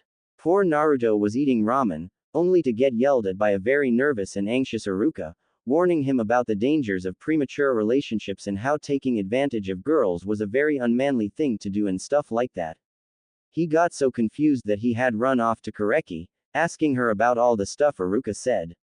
The next day, a very red-faced Koreki had gone to visit Iruka. He was sent to the hospital for a week after she was done with him. Sigh, those were the good days. And the funny thing is, even though Sakura and Ino are sure that Naruto knows all the stuff they had been studying in class, he was somehow the dobe in class, in terms of test results. But outside of class, everyone knew he was one of the smartest guys out there, and his happy-go-lucky attitude made it very easy for others to be friends with him. Here's the thing, Naruto can answer any question Iruka throws at him, however, his test results were never higher than 50%. In fact, it was always 50%. Every single test. Not once did it go below, not once did it go on top. It was amazing, yet ridiculous at the same time. What was the chance of that happening? Apparently a very high chance, seeing Iruka was getting really frustrated at Naruto's lack of interest in his classes. Yo, I'm back. Iruka-sensei has just given us the rest of the day free. Yelled a grinning Naruto as he dashed back into the class, followed by a very tired Iruka. No, I didn't, yelled Iruka as the whole class once again started laughing. Just then, the bell signaling the end of the day rang and everyone cheered. Naruto grinned smugly at Iruka, giving him the "I told you" look. Iruka sighed as he shook his head in exasperation. Alright, fine, be gone, mumbled Iruka as the rest of the students rushed off to meet their parents. Naruto bid goodbye to Hinata and told Sakura and Ino to wait for him a little, before going over to Iruka. Nay, sensei, sorry for all the trouble, but you've got to admit, this is way more fun. His grin must be a disease, it's so contagious that even Iruka found it difficult to suppress a smile. Iruka then became all serious. Naruto, the Genin exams are 2 days away, at least try and pay attention. Naruto grinned and wagged his finger at Iruka. Ah, well, that depends on you then, Iruka-sensei, we don't want you hindering out education now, do we? The mischievous glint in his eyes said it all. Iruka merely bopped him on the head and shooed him out of the classroom, not wanting to have any more headaches for the rest of the day.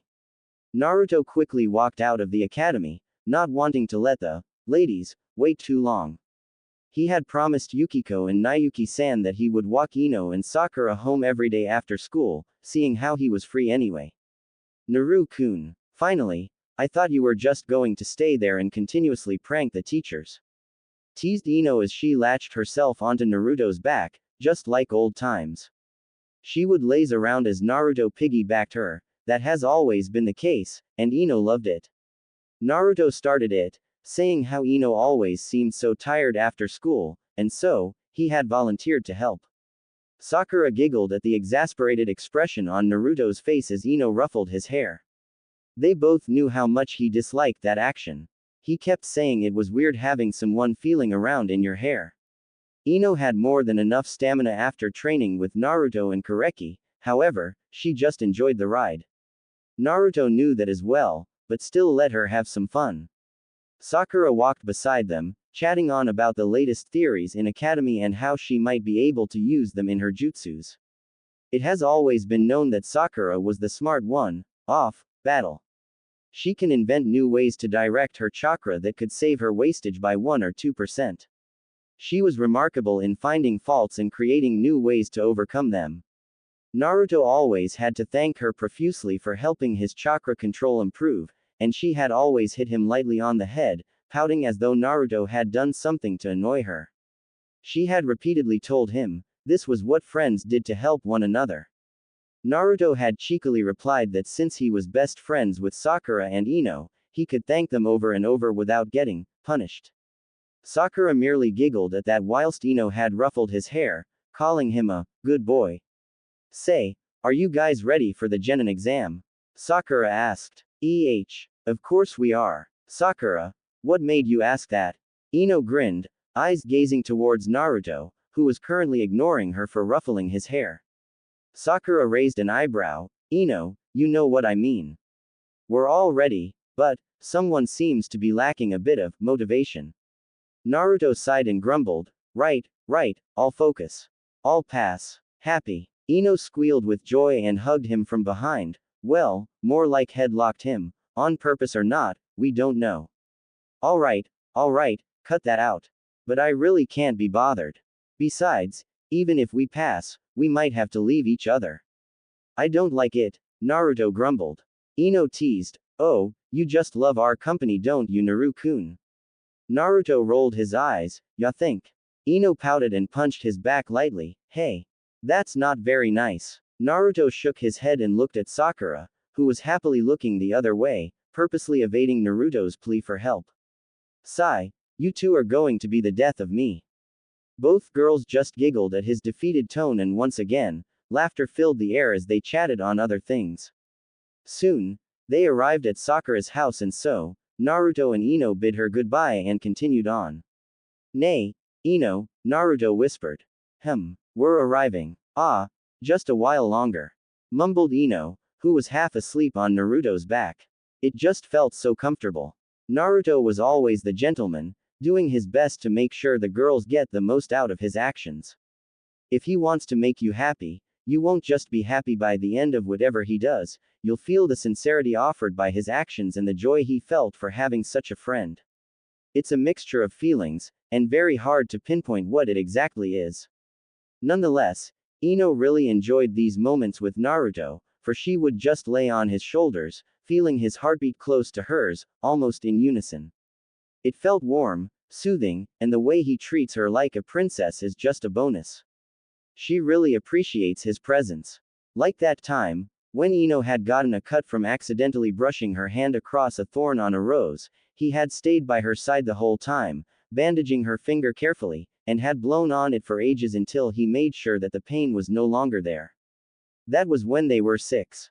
And always, Ino found ways to thank him, like preparing bento lunch boxes for him and Sakura, yet his would be a little bit more special, either the design or ingredients. Sakura had always complained about how Naruto gets the most or the best stuff. And Naruto would laugh and split it between the three of them, getting a kiss on the cheek from them both. It just seemed so natural, they were like brother and sisters together. However, a part of her always nagged at her to not think of it that way, but she mostly ignored it.